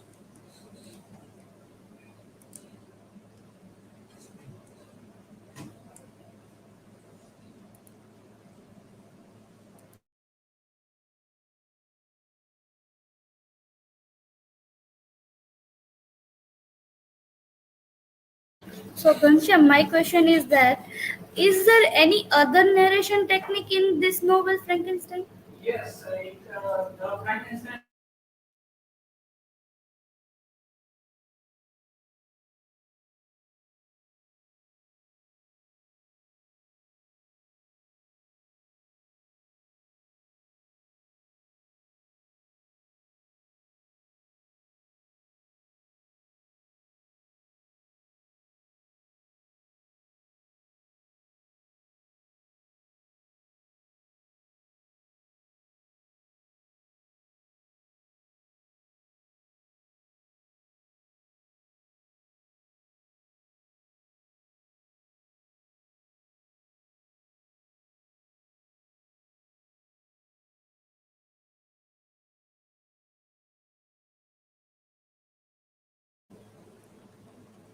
Yes, there are other also there are also other literary works like we can consider the Arabian Nights, the 1001 Nights of the that work is also have more layers that each time they add another story. When we read further and further, they add another and another story. And there was also a work called the never ending story, and it was also had more layers in it. So those are the example. Thank you.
Am I visible and audible? Hello, dear friends. I am Gopi Dervaliya. Today I am going to present the title of Pride and Prejudice. This is my personal information. So, first of all, about the author. Jane Austen was a great woman novelist of the early 19th century. Jane was born on 16 December 1775 in Steventon Rectory. Even as a child, she loved writing and wrote a lot of short stories and novels. In 1783, Jane and her sister were sent to boarding school. While at school, they both caught a fever and Jane nearly died. Jane Austen died on 18 July 1870. Jane was only 41 years old. Here is famous works of Jane Austen's Sense and Sensibility, Pride and Prejudice, Mansfield Park, and Emma. This is the main characters of Pride and Prejudice: Elizabeth Bennet, Mr. Darcy, Charles Bingley, and Mrs. Bennet. Pride and Prejudice was first written in 1797 under the title First Impressions. It was last published under the title Pride and Prejudice in 1813. In the novel, First Impressions do play an important part. Elizabeth is missed in her judgment and estimation of both Darcy and Wickham. She regard and sympathy for Wickham and her enmity and prejudice against Darcy. Uh, um, when we study the novel in deeply and seriously, then we can easily see that the title Pride and Prejudice is more appropriate to it. At the apparent level, Darcy displays pride. He is status conscious and indulges in family pride. As Wickham tells Elizabeth that Darcy's only concern is his own family circle and the whole world is nothing for him. There is no doubt that Darcy is a proud man. His manners of rightness attitude truly exhibit his pride. When Dancing made his first proposal, he was he was overconfident and proud that he considered himself superior to Elizabeth. He proposed in such a way as he was offering a prize which no sensible woman can refuse. On the other hand, Elizabeth feels that Darcy is all pride. She misinterprets his comment and refusal to dance with her. She prejudices against him and gets the wrong impression about all his utterances, all his actions. Her prejudice blinds her judgment, and she believes in Wickham's biased story about Darcy with complete belief and declares Darcy to be truly unpleasant. The result is that when Darcy proposed to her, she blinded by prejudice, and she rejected his proposal without considering his emotions and feelings. It is at Rosings that the process of self-discovery starts. This excessive love for Elizabeth forces him to write an explanatory letter to Elizabeth. Now the Lydia Wickham episode brings the final reunion. It opens Elizabeth's eyes and she recognizes that Darcy is exactly the good man. Both are the Darcy and Elizabeth are proud as well as prejudiced. The novel makes clear that fact that Darcy's pride leads to prejudice against people beneath him in the social hierarchy. When Elizabeth's prejudice leads her towards pride in her wrong judgment, both are suffer from the faults of pride and prejudice, but they are also the necessary defects of desirable merits, self-respect, and intelligence. Jane and Bingley's love is an important link in the novel. it is true that Jane and Bingley's not part in the novel, uh, not part in the theme in Pride and Prejudice, but Jane and Bingley's love is an important link in the novel, and without it, the story cannot be complete. Jane is the specimen of faultless beauty, and she is free from willing to see good in everyone. Similarly, Bingley is easygoing and friendly. Both Jane and Bingley are simple characters and are not sufficiently profound. Uh, it is the character of Darcy and Elizabeth that hold our interest in the title of the novel, Pride and Prejudice. Darcy and Elizabeth are, of course, the key characters, but the secondary characters also tend to demonstrate further aspect of the main themes, like Lady Catherine, Mr. Collins, and Miss Bingley. To conclude, the title Pride and Prejudice is very apt and points to the theme of the novel. The theme is worked out not only through the main characters, like Darcy and Elizabeth, but also through the various main characters. It is a title which does complete justice to the theme and subject of the novel. Thank you. If you have any questions, so then you can ask me.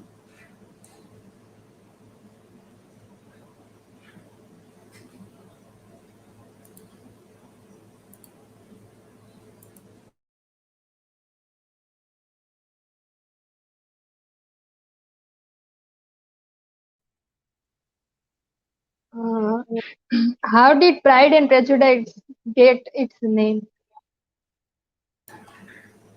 Okay. If the title first impression is not suitable for with this title Pride and Prejudice, so then Jane Austen changed the title to Pride and Prejudice.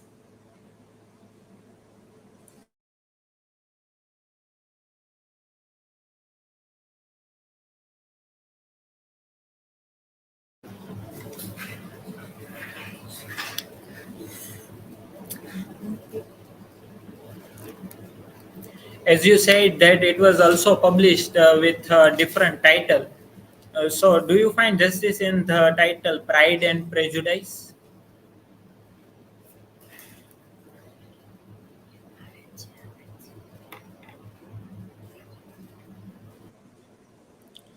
Yes, with a different title of Pride and Prejudice, like that.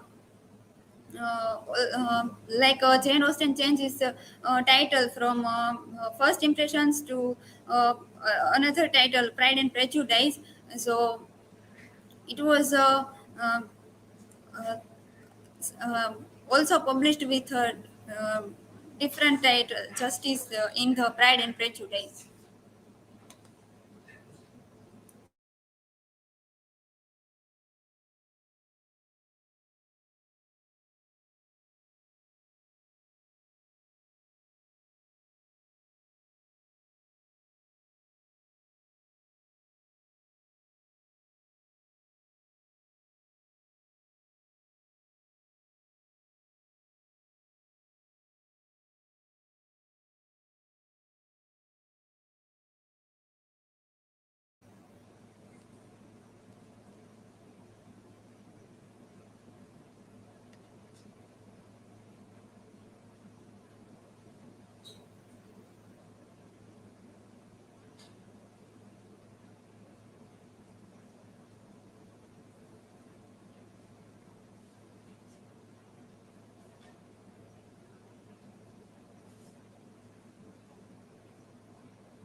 Am I visible and audible?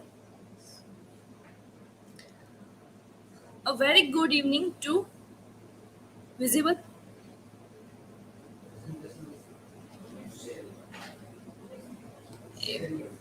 Okay.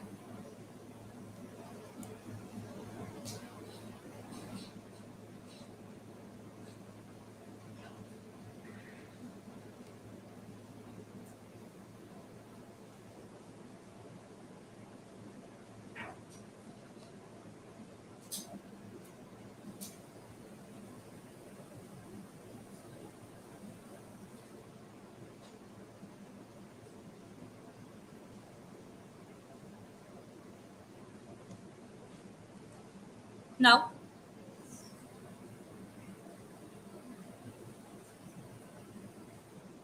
visible. A very good evening to all of you. Today is the third day of our presentation, and I am going to present a topic which is economic perspective in Jane Austen's novel Pride and Prejudice. This is my personal details that you can see here.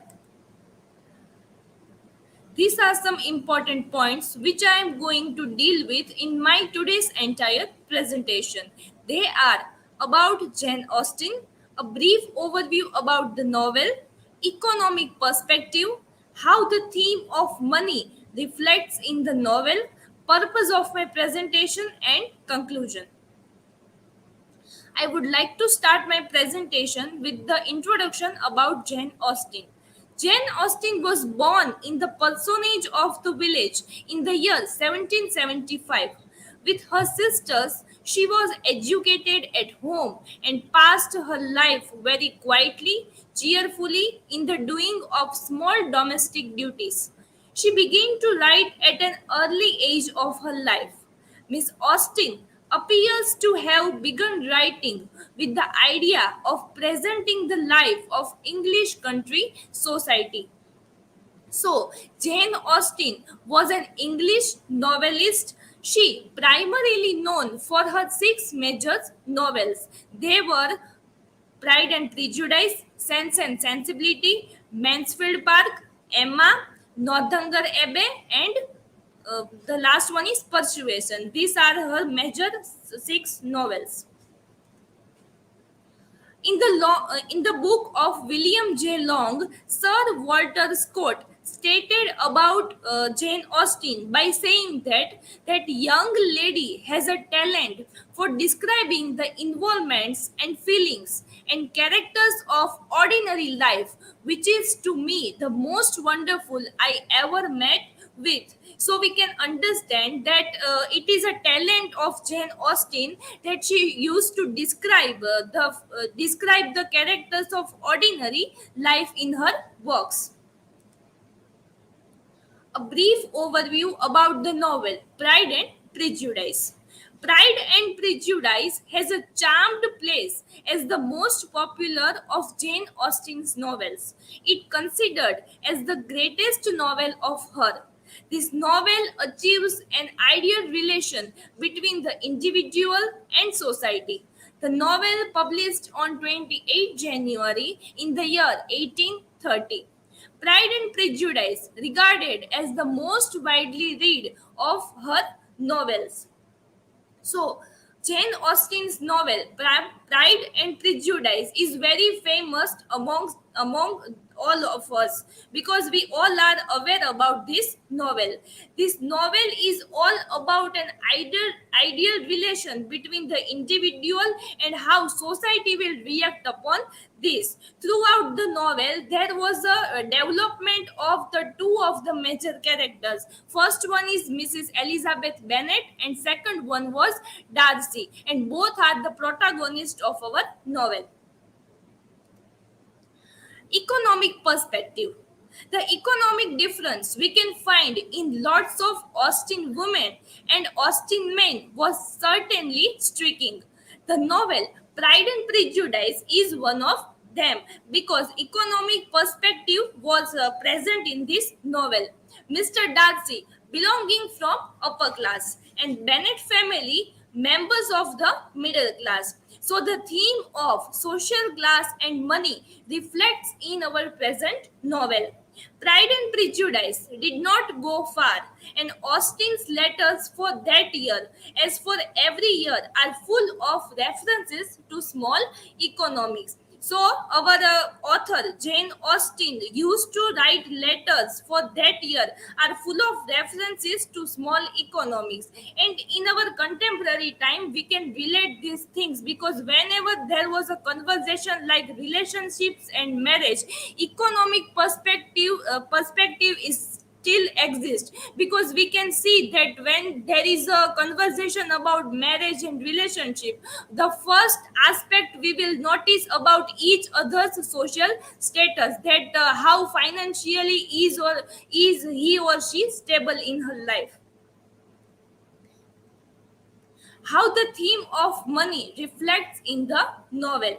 One of the hardest concepts for today's reader to grasp in Jane Austen's novels are economic realities of the times. A great deal has been written about the socio-economic identities and circumstances of Jane Austen's characters. Though Pride and Prejudice can be read as a delightful romance, but properly understood, the romance camouflages a grimy realistic depiction of the dismal position of women in Austen's society. Money plays a very vital role in this novel. So the theme of money is very important in our present novel, and money plays very vital role in Pride and Prejudice. Though it is a story about a delightful romance between Elizabeth Bennet and Mr. Darcy, that first they both had a pride and prejudice towards each other, but in the last ending part of the novel, they both realize their love for each other and forget about their pride and prejudice. Money was to support women and also their families. In the novel, Mrs. Bennet is very much concerned with fortune in which her daughters will marry into. She tries as much that she can to find good and well-off husbands for her daughters. She also tried her best to convince about this to her husband, Mr. Bennet. Her prayers are that one day all her five daughters will be financially secure. It is truth universally acknowledged that a single man in possession of a good fortune must be in a want of wife. This line proves that women were to be married to rich men in order to be financially secure, as the society will never allow them to work, inherit, or own their own property. uh, this theme we can relate it with one film Shadi Mein Zarur Aana, in which Rajkumar Rao's mother told that इस परिवार की बहुएं काम नहीं करती क्योंकि हमारा बेटा जो है वो सरकारी दफ्तर में ही काम करता है. So the thing is totally wrong that my son is financially secure, then you don't have to work for it, because girls also have their own passion and their also dreams. So this thing is completely wrong, and we can relate it with our present novel Pride and Prejudice. Purpose of my presentation: in today's time we can see that this economical aspects affects very much in marriages. We still believed that marriages always happen between those who belongs to same status and position. When we talked about relationships and marriages, generally people are fond of sound financial position of the opposite one, but I personally believed that when the two persons truly loved each other, the things of social status and economic doesn't matter that much. Conclusion: to conclude my point, I would like to say that this economic aspect is not that much bad in the concept of marriages, but when it leads to selfishness and pride, then it is a bit problematic thing, because when the two persons truly love each other, other things like social status and financial differences doesn't matter. That right now, in contemporary time, we can see that the wish of every parents is that our child financially secure, they both are in a well position. Every mother father want these things, but when it leads to selfishness and pride, because we want to marry someone because we love that person, I mean, if only the advantage is of money, then it is a problematic thing, and we should not do that only because of the other person is very financially very wealthy, and only because of that reason I want to marry him. That thing should not happen. These are my work citation, and if you have any question, you can ask me. Okay, questions to her will be asked in the comment and you reply there. Okay, I have one meeting to attend, so very quickly we'll have to wind up the thing. Let me give a quick feedback. Give the answers in the comment. Okay, sir.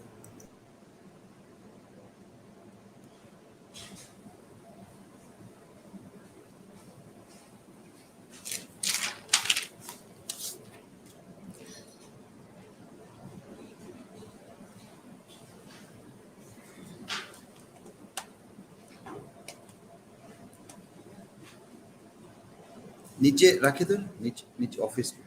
Yeah, I would show. Okay, so a very quick feedback.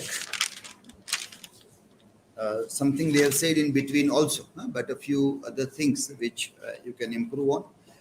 One thing that most of the topics are only from 2 units, yes, Pride and Prejudice and Frankenstein. So those who are late takers of the topics, once you go on the file to see that these topics are taken, then you have to prefer to select the topics which are not taken by others. So today there are, I think, 3 students in this group, Avani, Bhavyata and Anjali. So now you have to select a topic which is not selected by others. From if any units are remaining, then because you have not selected so far, or you have not typed, if you have prepared your PPT ready, but you have not typed yet anything, you have to type it in advance there. So that way you have to see that if you are late, then select those units, so equal weightage can be given to all the 4 units. Aarti's presentation was there first, okay, on Elizabeth's character. Good slides, good content also was there. Only thing some of you are still lacking is connecting with today, what is happening around us. So how do you connect with this or another text also, regional literature also, any other literary text, popular cinema or web series, or even the happenings that you try to see. Anjali, still need to improve a lot, do some rehearsals to speak also. And even the questions that were asked were not of good quality. These questions like why girls like Darcy, or compare with Bollywood character. These are like as if we are gossiping and asking the things, going in a picnic and ke tane aa game ke olo game ke આ સારું કે ઓલું સારું, એવી જે ગોસિપિંગમાં વાતો કરતા હોય એવા પ્રશ્નો બધા. So ask some intelligent question rather than gossiping questions there. Archana on marriage in Pride and Prejudice, that was also good presentation. You also used very good marker, linguistic marker, which we see in last point, how well you integrate the source. So you referred this sentence that this paper argues contrasting attitudes. This is very important. That there is one source that says something, there is another source that says something, and how they counter argue with each other. That if you bring, then you are doing something interesting when you write that. When they met was one of the questions, but then, well, that is not like very significant question, which again was there in the slides also. So questions, Aarti and Anjali, I think they were there. Okay? So see that you try to ask something good as a question, because As I told you that you are also evaluated when you ask questions. The quality of a question that you are asking is also your evaluation. Normally, all students do not actively participate in classroom discussion. In classroom, rarely anybody asks questions. Or if anybody is asking, there are hardly 2 or 3 students who every time are common during the entire semester. So when you allow classroom discussions, what happens is that only 4 or 5 students ask questions and participate. This is the place where at least for 20 days in 2 years, you will be asking something. એટલે આખા MA દરમિયાન તમે 20 દિવસ કંઈક પૂછશો, બાકી 2 વર્ષમાં કોઈ દિવસ ક્લાસમાં કાંઈ નહીં બોલો. જ્યારે ટીચર હાજર હોય ત્યારે તમે કેટલા દિવસ ક્લાસમાં બોલ્યા, એક દિવસો ગણશો તો એ 0 હશે. એ એટલા વર્ષના અનુભવ પછી આ બધું નક્કી કર્યું છે કે પ્રેઝન્ટેશનમાં એટલીસ્ટ બધા બોલે, ફરજિયાત બોલે, બધા એકબીજાને સાંભળે, પ્રશ્ન પણ પૂછે, કારણ કે તમે પૂછતા નથી. જો બધા જ એક્ટિવલી પાર્ટિસિપેટ થાય દરરોજના ક્લાસરૂમમાં તો આ બધું ન કરવું પડે, કારણ કે એમ નથી થતું ક્યારેય પણ. There is always 2-3 students in all the batches that they keep on asking or they are curious to know more. The others are always silent. Normally they by and large remain absent also or rush to go somewhere earlier. 3-4 વાગે એટલે ભાગાભાગી શરૂ કરી દે. Class ગમે એટલો મહત્વનો ચાલુ હોય, મારે તો જવાનું એટલે જવાનું જ, એમ છોડીને ભાગી જનારા કેટલા બધા હોય. And so many remain absent also. And then participate. Then you come, આવ્યા પછીનો આ પ્રશ્ન થાય કે એક્ટિવલી તમે પાર્ટિસિપેટ કરો કે નહીં, નથી કરતા હોતા. So otherwise we can tell you there only that you can ask in this way or the another way, but that is not happening. So here at least 20 days we spare where you all are asking the questions. Avani's presentation also was very good, and there was a very good connection with this stitching with the idea of cosmetics. So how that also is equally monstrous, not only technology part and other thing which normally people are seeing, but cosmetic surgery. That was a good point that you have connected with, and many women, girls are dying also because of being beauty conscious or doing all these kinds of surgeries, and surgeries go wrong also. So that was very well. You also used Karl Marx's observation also in your presentation. That also was good. That adds value to your presentation or through the source that you have referred to. It means that the source which you have referred is of good quality. So that has come in your presentation also. So that was a good one. Bhavyata also presented well. Nature versus nurture was the point. Point of robot film also was there, and this also was a good point that emotions are added and then robot becomes little bit wild. So this point is a very significant point. Then who was the next one? I think Gayatri was also talking about nature and science. Yes, in your also it was there, but this point was there where Gayatri's presentation, she has taken aside that nature is better than science. That is what is there. Now, when you minutely study this robot, it tries to say that robot was good when robot was only robot. But when it got human emotion, it became jealous. It wanted something. The desire came up when. So what is desire is a human attribute. So who is more dangerous, machine or human? Human is more dangerous. Humans' desire, humans' dreams, ambitions, they are more dangerous than machines. If machine remains machine, there is no problem. But when machine starts becoming human, there is a problem. So ultimately what we see, what problems we have.